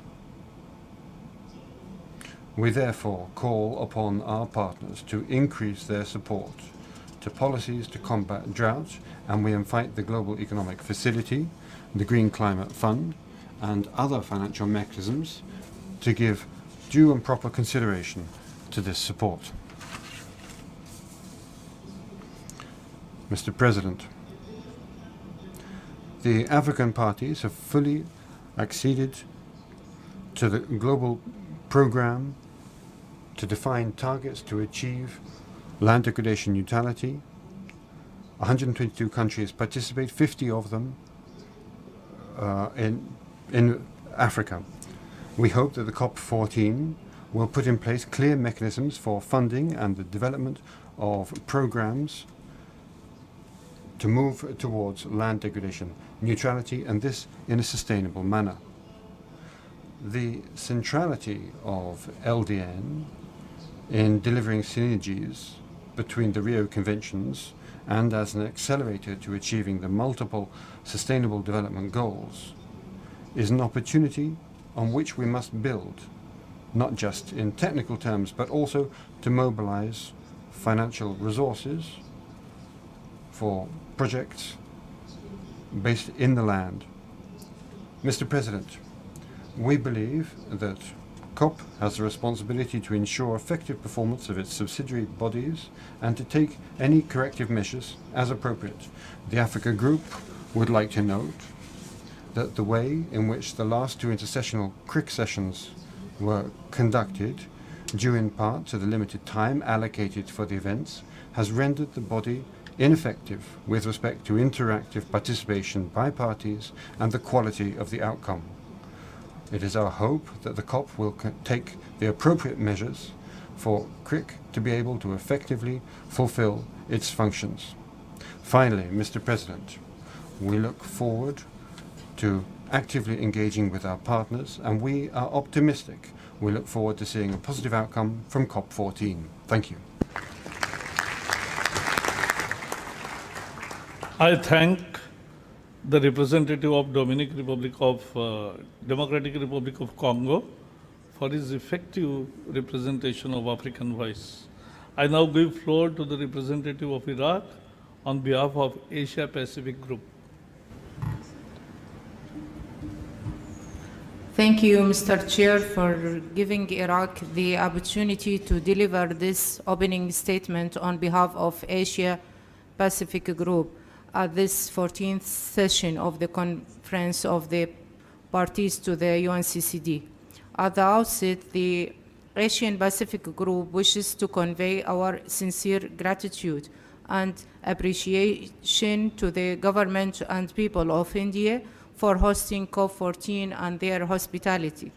Our group is extremely proud to have hosted 3 COPs within this decade, which shows our region's commitment to this convention. We would like to take this opportunity to thank the People's Republic of China for hosting COP13 and for helping the convention to achieve greater heights in the in the view to combat DLD.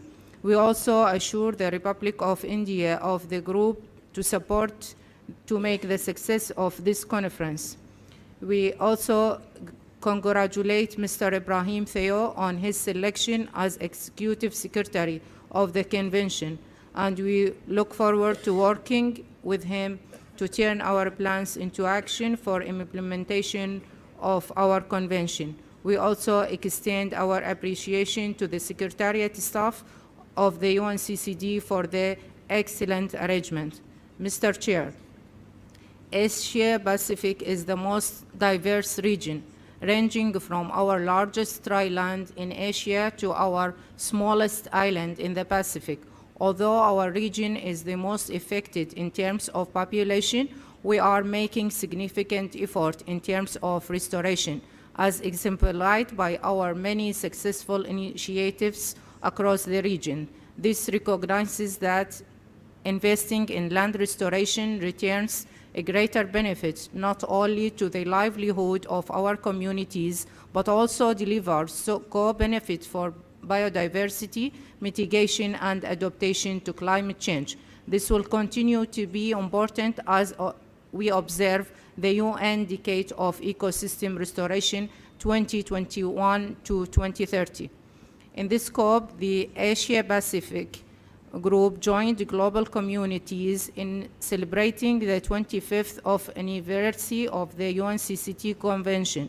Looking back 25 years ago, we as a region have proposed significantly in implementing the convention and also look toward the future and where we want our convention to be further 25 years' time.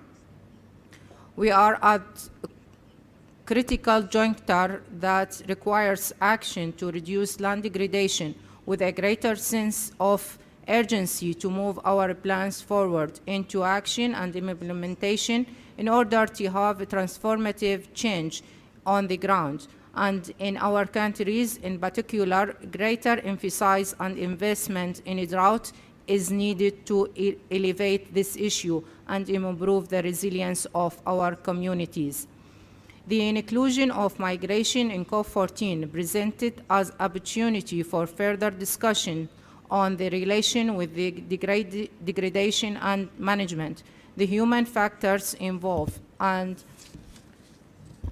the need to reflect the special circumstance of countries. We also seek support for replicating in our region the successful experience in addressing this problem for affected region. Sand and dust storms are multidimensional phenomena with national, sub-regional, and regional impacts that are exacerbated by land degradation. There is an urgent need for a pragmatic solution to address sources and impact in order to mitigate SDS. Addressing issues related to land tenure has a potential to accelerate the process on ecosystem conservation and restoration. Therefore, Asian Pacific region appreciate the inclusion of land tenure as a new agenda item of this conference and emerging global issue. We recognize that the integration of gender consideration in planning, decision-making, and action toward achieving sustainable land management in the LDN framework would be an essential component for the successful implementation of our convention. Further support and training are needed at the national level for ensuring measure for the gender engagement in the combating DLDD. We continue to uphold the LDN framework as an essential tool to provide the momentum to drive forward to implementation of our convention by moving from target setting into action through transformative projects with further mobilization of resources to those countries that are ready to implement it. We also highlighted the importance of partnership and initiatives such as Changwon, Ankara, and Peace Forest initiatives that facilitate high-level support and involvement in the implementation of our convention, including the private sector and civil society, as a vital means to mobilize new initiative success of funding and create meaningful progress. Mr. Chair, the Asian Pacific Group welcomes the reports produced by the IPCC on climate change on land and IPBES on land degradation and restoration as a means to achieve synergy across the Rio Convention and SDG 15 and accelerate global action. We also acknowledge the efforts made by SBI to assist the convention. The Asian Pacific Group welcomes the discussion on rural and urban connection of the landscape and further connection of action on land to our seascapes. Our environment is not separated, and therefore recognizing this connectivity in our action under the convention will benefit our land, our ocean, and our people as a whole. Finally, Mr. Chair, the Asian Pacific Group is looking forward to fruitful outcome of the high-level segment, the New Delhi Declaration and COP14. I thank you, Mr. Chair.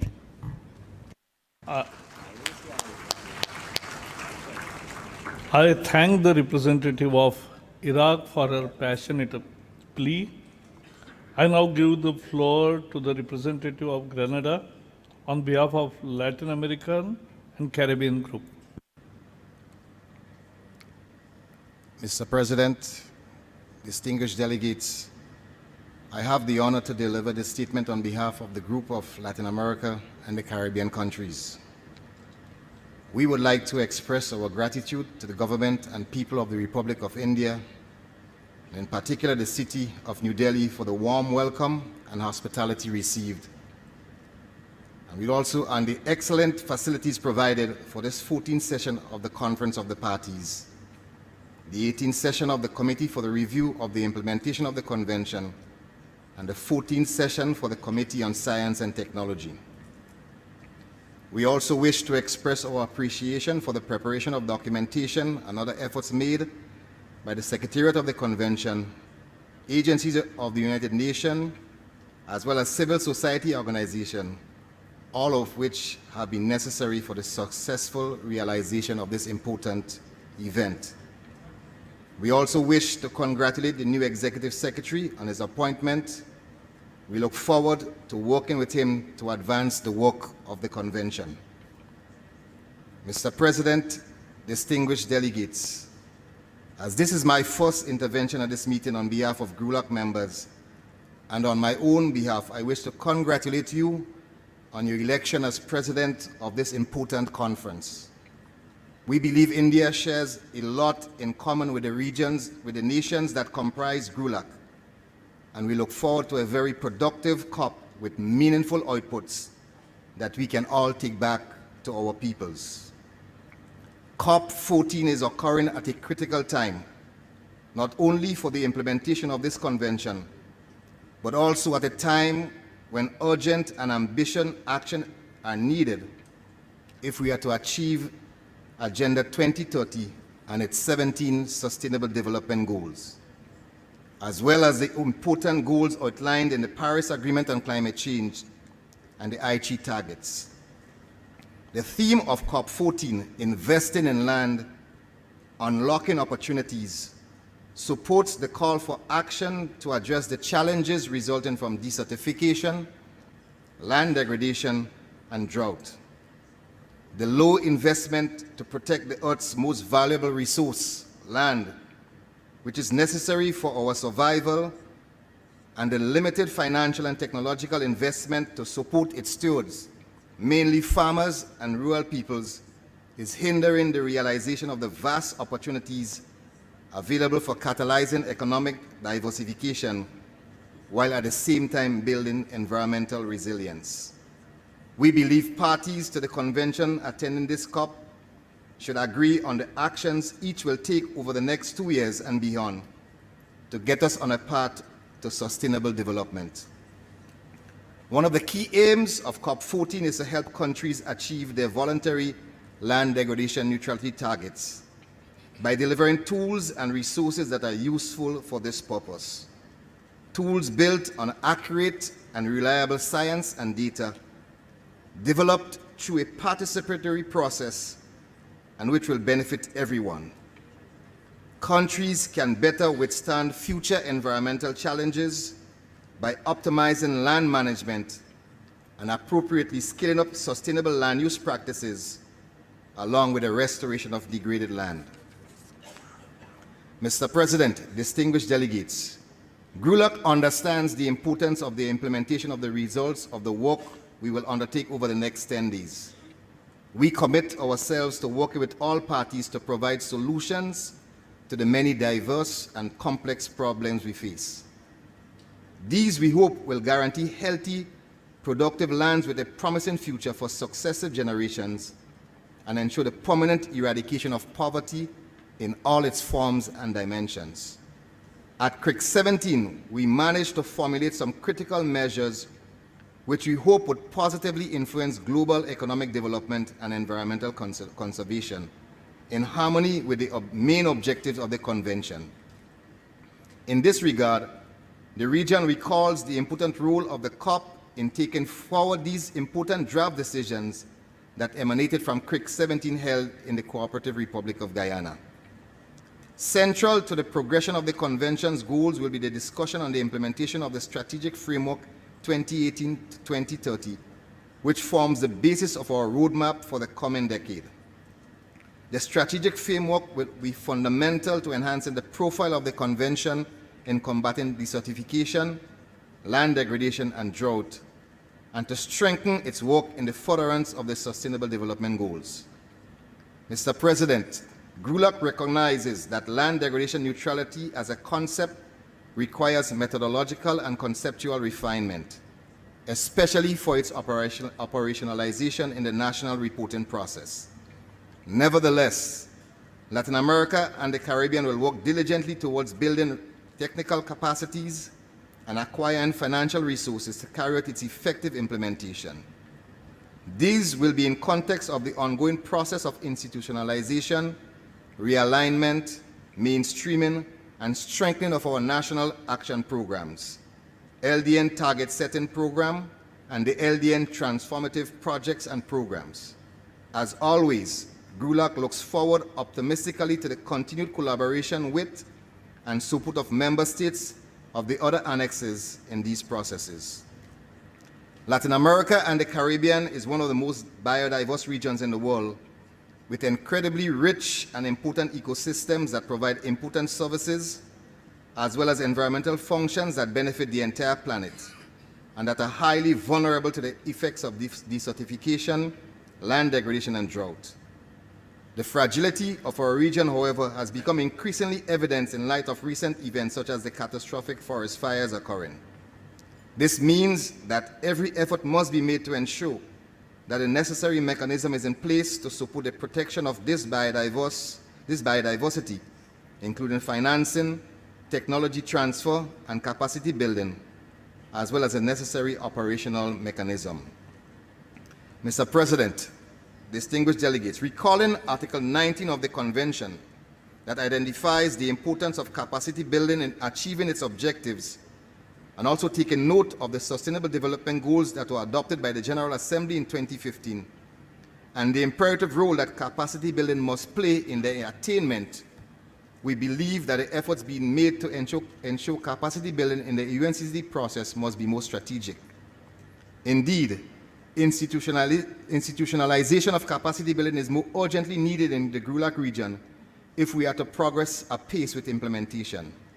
To this end, GRULAC encourages the Secretariat to assist in our efforts to build our capacities necessary for better implementation. Mr. President, distinguished delegates, we acknowledge the role played by this convention in combating desertification, land degradation, and drought as crucial. We also recognize its leadership in building alliances and recognize its efforts in the search for solutions to be disseminated and adopted as part of the strengthening of the capacities of countries to implement measures to counter the processes of DLDD. However, the need to address the different realities at the national and regional levels for the implementation of the decisions of the COP remains.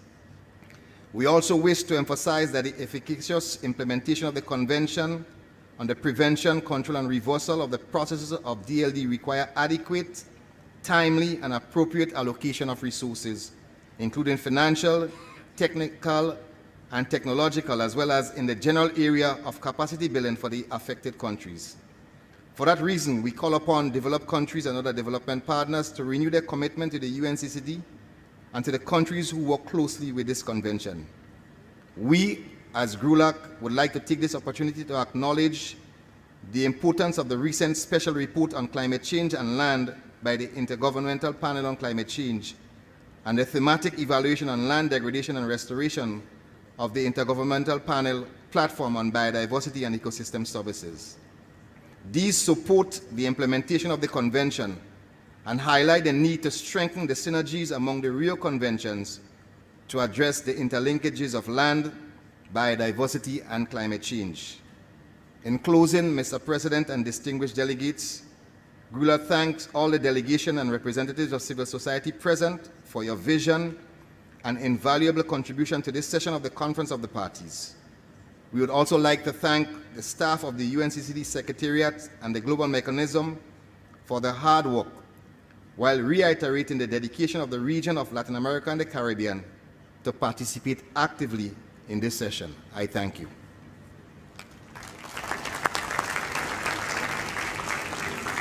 I thank the representative of Grenada for his emphatic presentation. I now give the floor of to the representative of Malta on behalf of the Regional Implementation Annexure of Northern Mediterranean, Annex 4. So, mic to representative of Malta. Your time starts now. It's 5 minutes. Honorable Minister of Environment, Excellencies, the Executive Secretary of the UNCCD, distinguished delegates, ladies and gentlemen. It is an honor to deliver the statement on behalf of the Northern Mediterranean region and its 12 affected country members. I would like to start by expressing our deep gratitude to the Government of India and the City of New Delhi for hosting the 14th Conference of the Parties of the UNCCD. India's ambitious efforts and success in restoring degraded landscapes is truly remarkable. May these initiatives serve as a source of inspiration to accelerate the international community's progress towards achieving land degradation neutrality. We would also like to express our gratitude towards the outgoing Chinese presidency, the COP Bureau, and the Executive Secretary. Welcome, Mr. Tiao, the new Executive Secretary of the UNCCD, and look forward to working with him. This year, we also celebrate the 25th anniversary of the Convention. We look to the future of this Convention with great enthusiasm. We are confident the efforts made and actions taken by this Convention will contribute towards achieving a land degradation neutral world. Ladies and gentlemen, the world is at an environmental crossroads. Land is a vital resource to humankind. However, land degradation is happening at an alarming pace and affecting everyone through food insecurity, climate change, and the loss of biodiversity and ecosystem services. Land degradation is therefore one of the world's most pressing environmental problems, and it will worsen without rapid remedial action. The Northern Mediterranean region also suffers from the effects of land degradation. The region is subject to a crisis in traditional agriculture with associated land abandonment and deterioration of soil and water conservation structures. There also are key concerns with drought susceptibility and vulnerability, and climate change is exacerbating the pressures on already vulnerable ecosystems. Thus, the Mediterranean region can be considered as a hotspot of these land degradation phenomena. In view of this, the Northern Mediterranean region and its country members positively view the significant efforts made to address the problem of land degradation. A key step towards addressing desertification came through the development of a clear science-based definition of land degradation neutrality. This has become the focus of the UNCCD 2018-2030 strategic framework. LDN has given a clear goal for the implementation of this convention and has tied the convention more immediately to the Agenda 2030. We are delighted with the success of the voluntary LDN target setting program. This accomplishment attests to the fact that parties appreciate the threat of land degradation and value this Convention's vision and strategy to achieving a land degradation neutral world. We thus welcome and encourage the continued efforts made towards raising awareness on land degradation and on the importance of land in addressing pressing global challenges. The next step must be the implementation of LDN targets into policies and budgets that introduce sustainable land management and carry out land restoration projects. We encourage new policies to create opportunities for a green economy that innovates and creates jobs for all tiers of society. Funds are inevitably required to implement the LDN targets. In view of this, we look forward to the full operationalization of the LDN Fund. We also encourage the involvement of private sectors and multilateral financial institutions to more efficiently channel the necessary funds.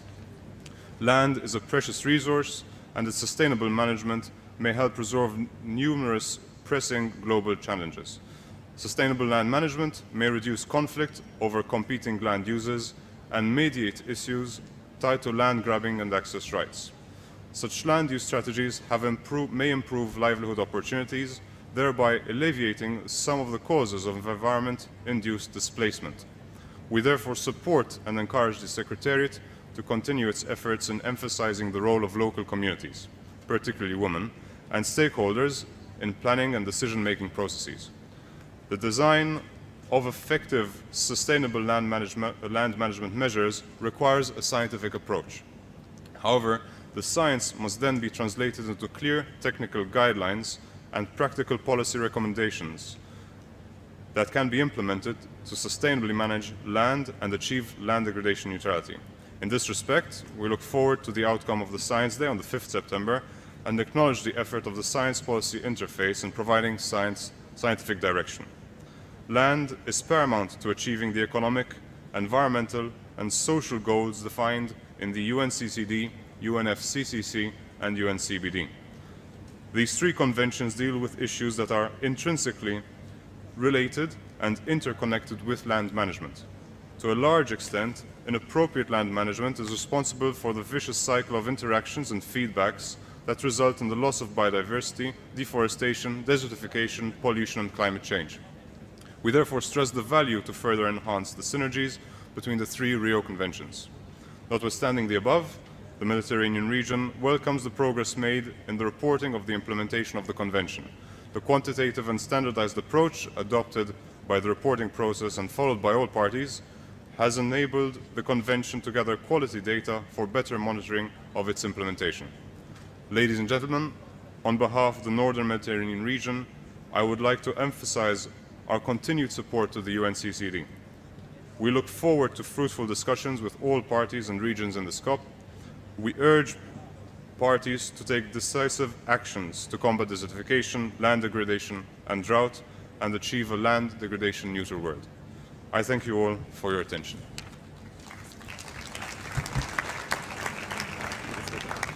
I thank the representative of Malta for his diligent presentation.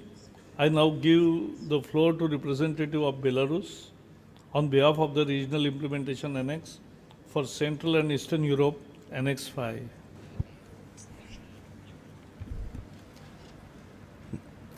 Mr. Chair, Excellency, distinguished delegates, ladies and gentlemen. On behalf of the parties on the Annex 5 region, I would like to thank people and the government of India for organizing COP14 and the regional preparatory meetings in incredible India. Your warm hospitality is highly appreciated. We would like to congratulate Mr. Ibrahim Tiao with the appointment into the post of Executive Secretary of the UNCCD and looking forward to success in your work on the effective implementation of the Convention. We would like to express our gratitude to the Secretariat, the Global Mechanism of UNCCD and other international partners in supporting countries in the LDN target setting program and the LDN transformative projects and programs. Countries substantially progressed in LDN target setting. 124 countries worldwide joined LDN TSP.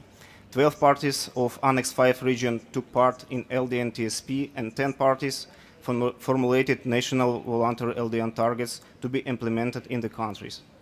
Effective implementation of the Convention demands continuous support and further mobilization of additional financial resources for the advancing UNCCD framework strategy and the national voluntary LDN targets, and new possibilities to support countries in developing LDN-TPP. Parties of Annex 5 region highly appreciate the efforts of the global mechanism to support countries in developing LDN-TPP. We believe that some elements of activities should be improved. We call upon GM to focus on helping countries in develop cooperation with new financial partners using a synergetic approach. We also would like to express our gratitude to the Secretariat, United Nations Environment Programme and the Government of Republic of Korea for ensuring further continuation of the Greening Drylands Partnership, which support countries in the practical implementation of LDN targets, the restoration of degraded ecosystems, such as forests and peatlands. The result of the first reporting after adoption of UNCCD strategic framework were reviewed at CRIC 17 in Guyana. Now it is very important to correctly translate these results into decisions of the Conference of the Parties, and we would be grateful to the Secretariat for providing drafts of the relevant decisions as early as possible, so that we had time to discuss them at the regional consultations. We welcome the promotion and strengthening of relationships with other relevant convention and international organizations, institutions, and agencies. We believe that GEO-LDN initiative is important to enhance national capacities to access and utilize global, regional, and national data. We also welcome the further development of drought initiative. This initiative should attract more countries and should not be limited only to supporting countries in preparing scientifically based drought action plans. Building national capacity in setting up the proactive drought mitigation mechanism and facilitation experience and good practice exchange among the countries' drought initiative is important. We would like to note the important role of SPI in work undertaken during the last 2 years in relation to drought indicators and land-based interventions to mitigate drought. The result of the implementation of the SPI work program for 2020-2021 in collaboration with WMO and other partners should be the proposal of specific practical measures for monitoring and adaptation to drought, the development of innovative approaches, including using GIS application. The parties of Annex 5 region enhance regional and sub-regional cooperation in the field of drought management using the platforms of existing DLDD scientific and technical centers and institutions. We call the parties to consider the establishment of intergovernmental working group to propose the most optimal mixture of activities for complementary arrangements on drought. We urge parties of the Convention on immediate actions to address drought effects. The activities under 3 areas, financial, technological, and legal, could be already reviewed by the countries in order to guide them during development of national drought plans. We support gender action plan and business engagement strategy in the implementation of UNCCD. We would like to note the importance of further studies on the relationship between land degradation and migration, issues of peace and security, in order to understand the ways to effectively influence these processes and take adequate measures. We also would like to emphasize the importance of various types of migration, including rural, urban, which is more typical for the countries of our region. The parties of Annex 5 region welcome the Peace Forest Initiative announced by the government of Republic of Korea. We encourage the UNCCD Secretariat to promote this initiative. Land tenure is a very complex issue. It should be deeply considered by the parties during COP14 and its further sessions. It is important to continue building capacity. We highly appreciate the training fairs held during CRIC 17, and we consider it necessary to continue the practice of conducting such trainings in the future. The topics of trainings should be determined on the basis of the most demanded needs of countries, and we would like to encourage more regular and more targeted capacity building events. The parties of Annex 5 region recognize the critical role of civil society organizations in the implementation of the Convention at the ground and supports participation of CSOs, especially women's and youth groups, so the realization of LDN targets and national drought plans. Distinguished delegates, In conclusion, I would like to emphasize that parties of Annex 5 region are ready for an open and constructive dialogue to develop COP14 decisions that will make the implementation process of the Convention more effective in actual global context. We wish all participants of COP14 successful and fruitful work. Thank you for your attention.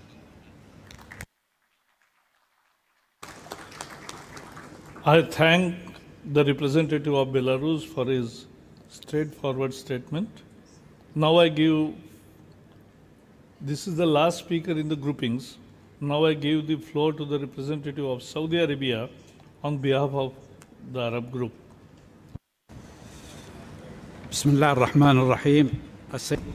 In the name of God, most compassionate, most merciful, Mr. President, Executive Secretary of the UNCCD, ladies and gentlemen, heads of delegations, ladies and gentlemen, attendees.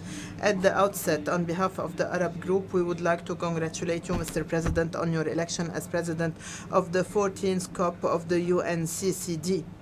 We also congratulate Mr. Ibrahim Thiaw on his election to the post of Executive Secretary of the Convention. We assure both of you of the support of the Arab Group in order to make a success of this conference of the parties and to guarantee the good implementation of the Convention, which will make the planet Earth a healthier planet, a planet that is able to sustainably provide the necessary goods, resources, and services for a better life for all human beings and living species.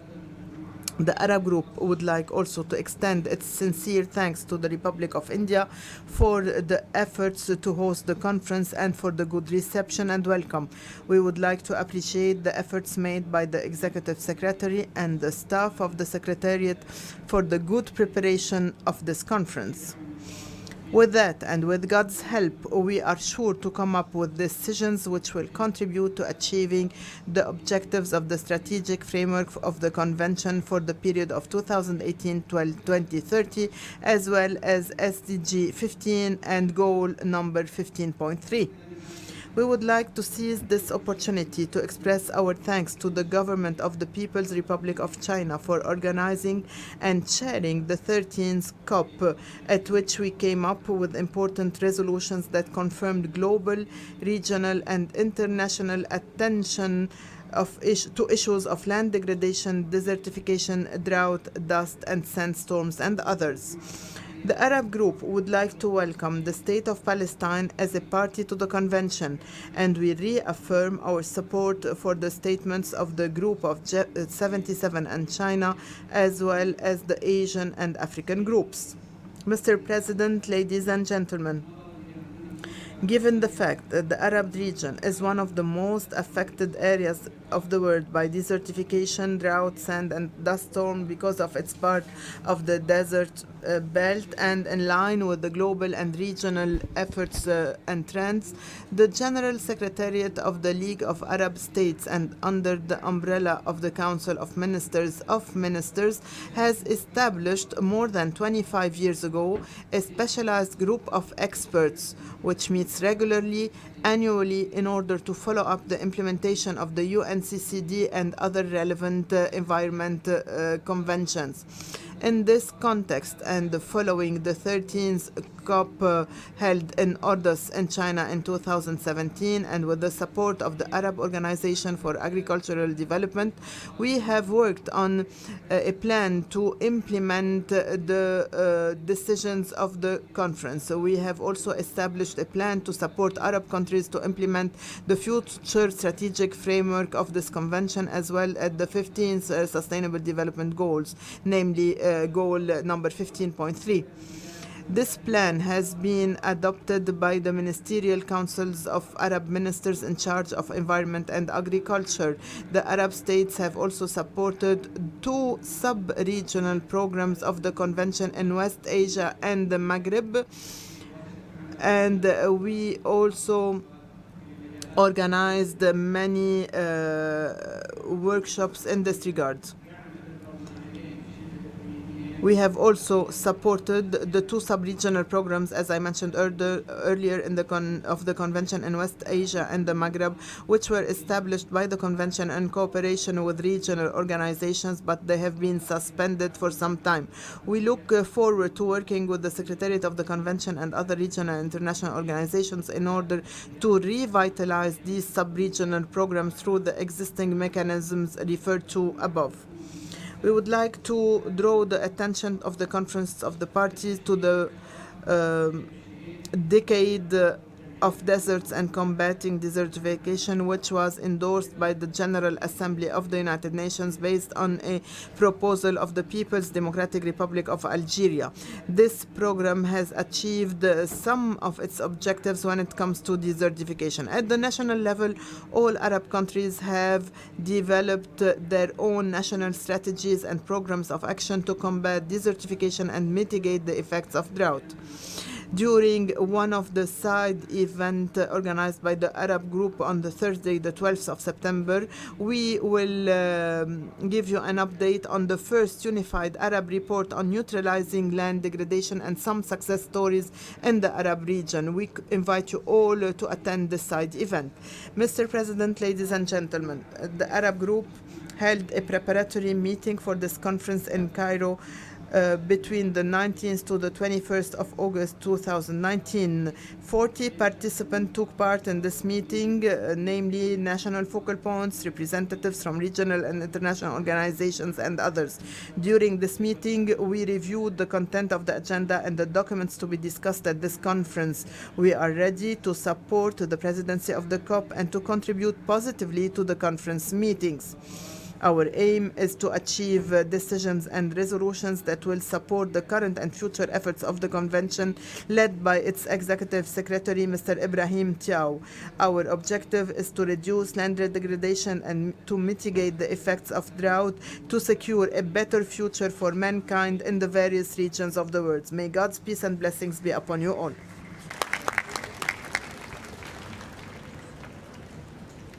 I am very happy and I thank the representative of Saudi Arabia.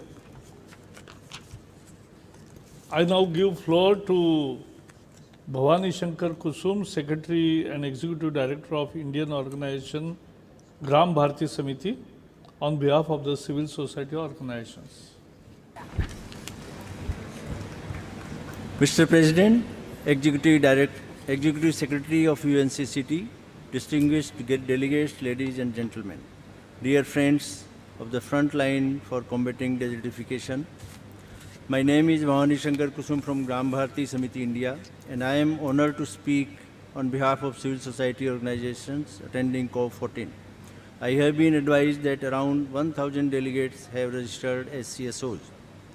First of all, I would like to congratulate Sri Prakash Javadekar ji for electing him as President of COP. I would like to express our deep gratitude to the government and people of India for hosting COP14, to the parties of the convention and several funders that do allow our presence here, and to the Secretariat of the UNCCD for facilitating the whole. Mr. President, when land is degraded, we all suffer the consequences, but some are more vulnerable than others. For the time being, a new category of vulnerable is rapidly increasing, facing a burning world under thousands of forest fires in Amazonia, in Congo and Angola. No doubt that they are mainly human-induced and too often driven by large-scale natural resource exploitation like industrial agriculture or mining. Our home is burning. We are participating in this meeting to remind the delegates of the very real concerns of the people affected by land degradation, desertification, and droughts. We urge the parties to act in the best interest of the people and engage people on the ground so that they will be able to sustain their livelihood and build resilient future, at least to be able to expect any future for our children. Droughts are becoming more extreme and 12 million hectares of productive land is lost to desertification each year. Climate-related natural disasters such as hurricanes, rape and overgrowing toll, in particular on the poor and vulnerable.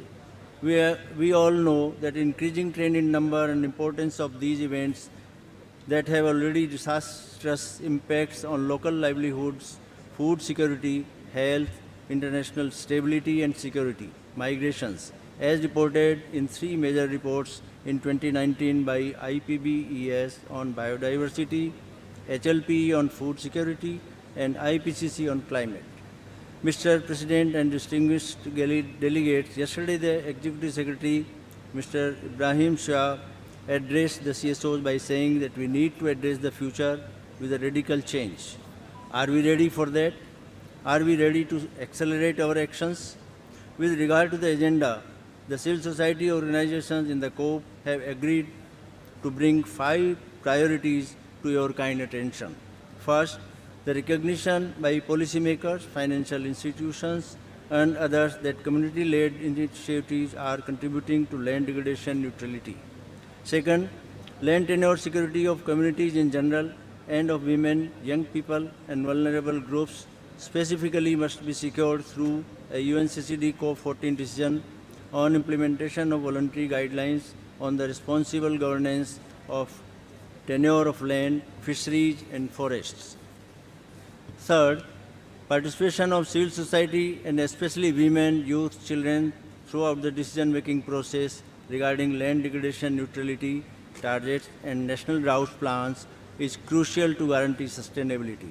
Four, finances must be accessible and appropriate for civil society organizations supporting communities, especially women and young people in achieving LDN and monitoring the implementation of LDN projects.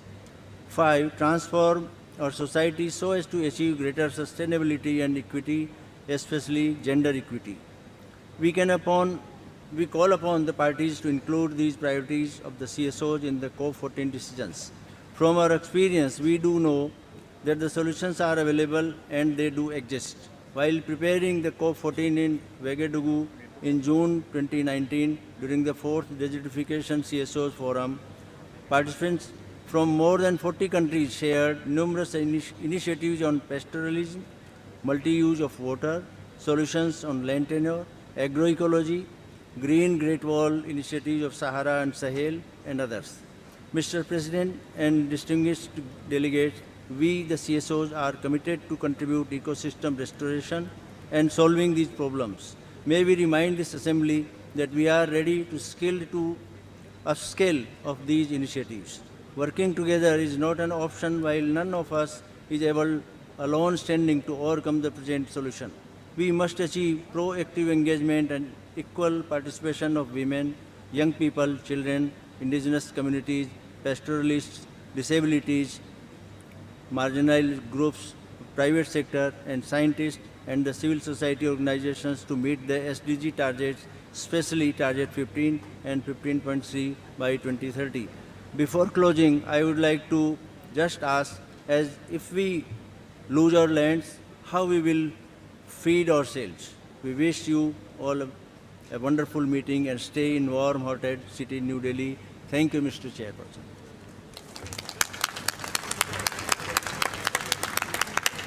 I thank Mr. Bhavani Shankar Kusum, who is represented a civil society group, and for giving very specific suggestions. So now, next 10-15 minutes will require to complete the technical but important processes. Distinguished delegates, I now invite the conference to turn its attention to item number 1B of the provisional agenda entitled Adoption of the Agenda. You have before you the annotated provisional agenda for the 14th session of COP contained in document ICCD COP/COP into bracket 14/1 and which has an annex the tentative schedule of work for the session. I'll first invite the conference to consider its provisional agenda for the 14th session as contained in the document.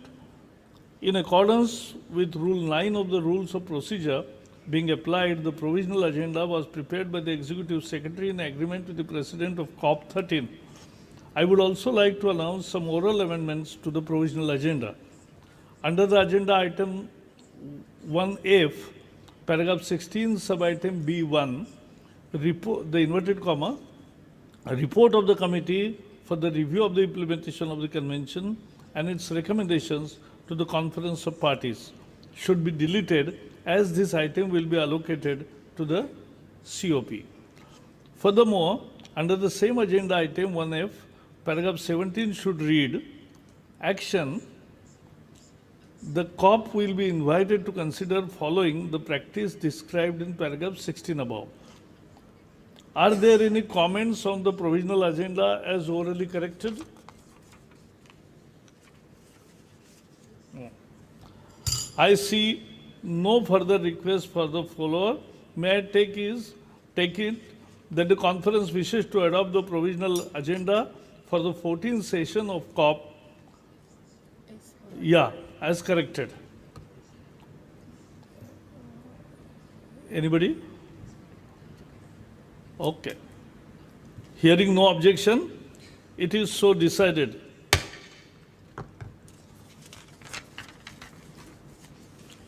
Item number 1F, organization of work including session. I now invite the conference to approve the tentative schedule of work for the 14th session of the Conference of Parties presented in the annex of document ICCD COP14/1. May I take it that conference agrees to the proposed schedule of work for the session with the understanding that the conference would make any adjustment to the program as necessary in the course of session. Anybody? Hearing no objection, it is so decided. Distinguished delegates, I now invite the conference to consider agenda item number 1C, entitled election of officers other than the president, because I am already elected. Sub-item 1, election of vice presidents, in accordance with the Rule 22 of the Rules of Procedure, as amended by decision 20/COP.2, 9 vice presidents shall be elected by the conference from among the representatives of the parties present at the session, such that every geographical region shall be represented by at least 2 members. The elected officers will serve as the members of the bureaus for the session. I have been informed that there is general agreement among the parties to elect the following candidates as vice president of the bureaus of COP14. On behalf of the African states, John Mueng of Democratic Republic of Congo and Mr. Kamaye Mazdu of Niger.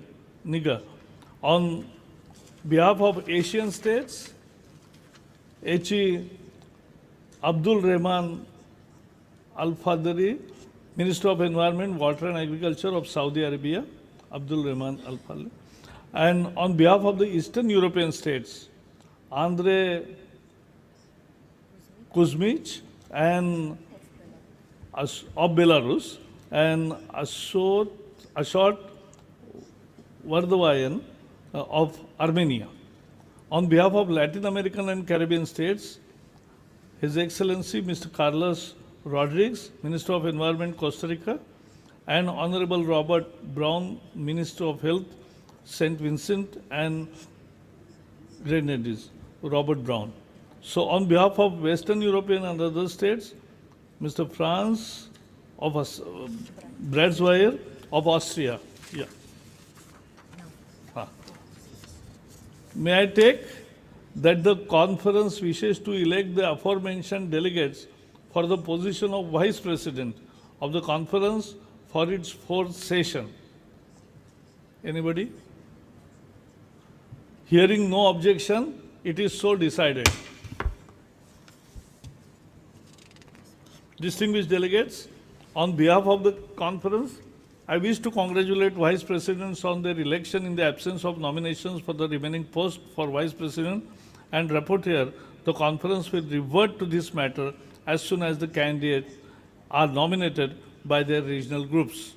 I urge all concerned parties to kindly inform me of the outcome of their consultation at the earliest opportunity so that we can proceed with these elections in order for the conference to benefit from fully constituted bureau.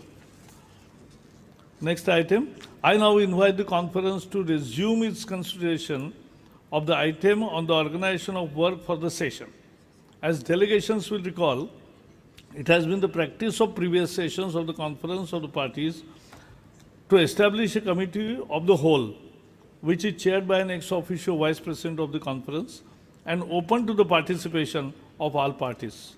The function of this committee is to recommend draft decisions for adoption by the conference, and its chairperson would have the authority to delegate work as appropriate to drafting groups. The conference may also wish to allocate the committee of the whole the items as detailed in paragraph 16 of document ICCD/COP14/1 as follows. Agenda item, integration of Sustainable Development Goal 15 and related Target 15.3 into the implementation of the United Nations Convention to Combat Desertification and Land Degradation Neutrality. Modalities, criteria, and terms of reference for the midterm evaluation of UNCCD 18-2030 strategic framework.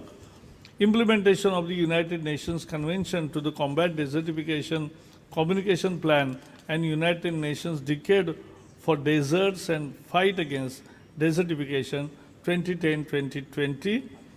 And agenda item number 3, effective implementation of the convention at national and sub-regional and regional level. Promotion and strengthening of relationship with other relevant conventions and international organizations, institutions and agencies. Follow-up of the policy frameworks and thematic issues. Drought, sand and dust storms, new and emerging issues, land tenure. Securing the additional investment and relations with the financial mechanism, global mechanism. Agenda item 6 on program budget and its sub-items, program and budget for the biennial 2020-2021, financial performance for the convention trust funds, report of the evaluation office. Agenda item 7 on procedural matters and its sub-items, participation and involvement of civil society organizations in meetings and processes of the United Nations Convention to Combat Desertification. Participation and involvement of private sector in the meetings and processes of UNCCD and the business engagement strategy. Program for work for 15th session of the Conference of the Parties. Any other matter deemed to be appropriate. Distinguished delegates, I first ask you to turn your attention to the establishment of the Committee of the Whole. May I take it that the conference wishes to follow its past practice and establish a Committee of the Whole and allocate to it the items on the agenda of the conference that I have just mentioned. Is somebody? Hearing no objection, it is so decided.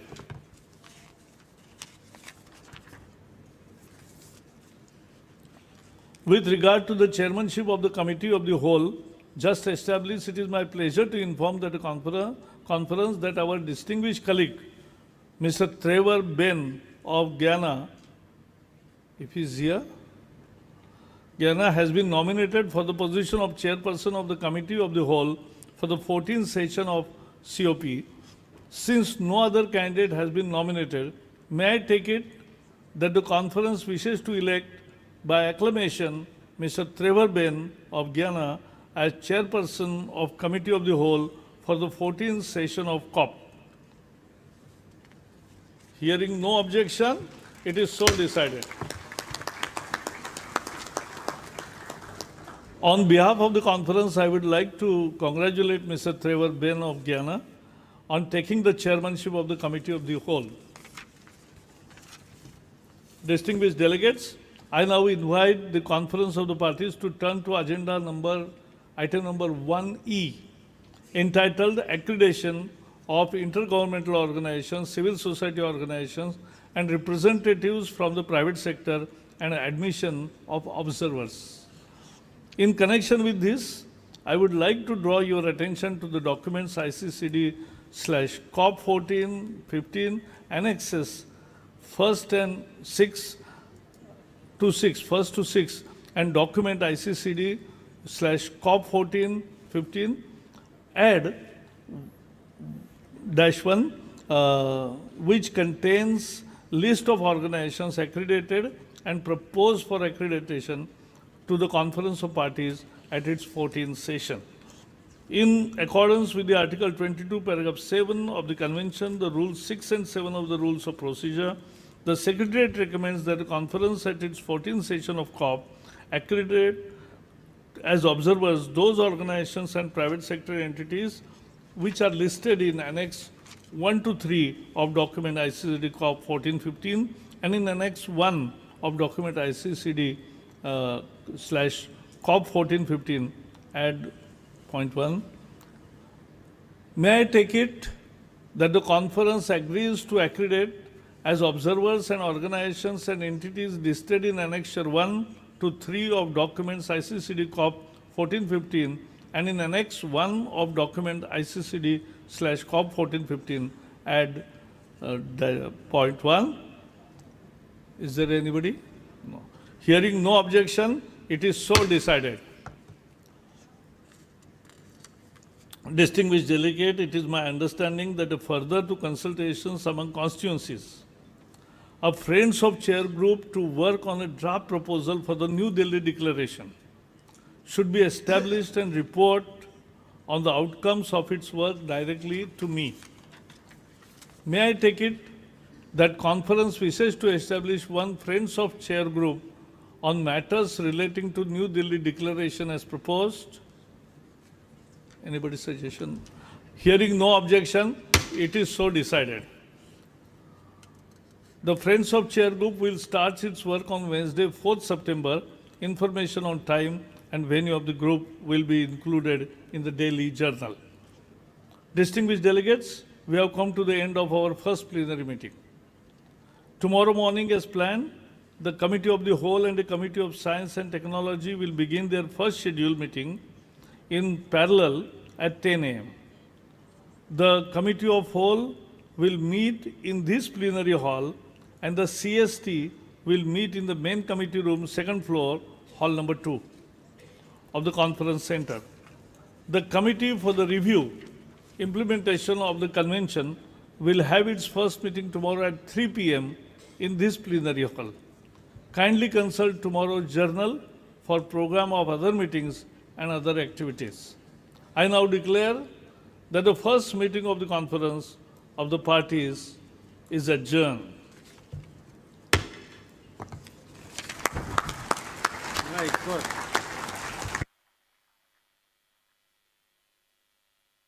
Now, there is an announcement, house announcement, for the next very good program for which you are all invited.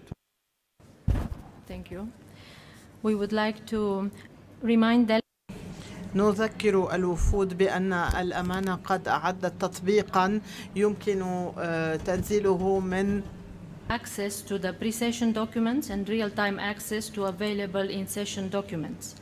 Additionally, the app offers general type of information on the session and the city. And last announcement is that all participants are kindly invited to a welcoming reception which will be held in Hall 7 immediately following the closure of the plenary. Thank you for your attention. 6:30. No, 6:30. The reception will be held at 6:30. So you have 15 minutes to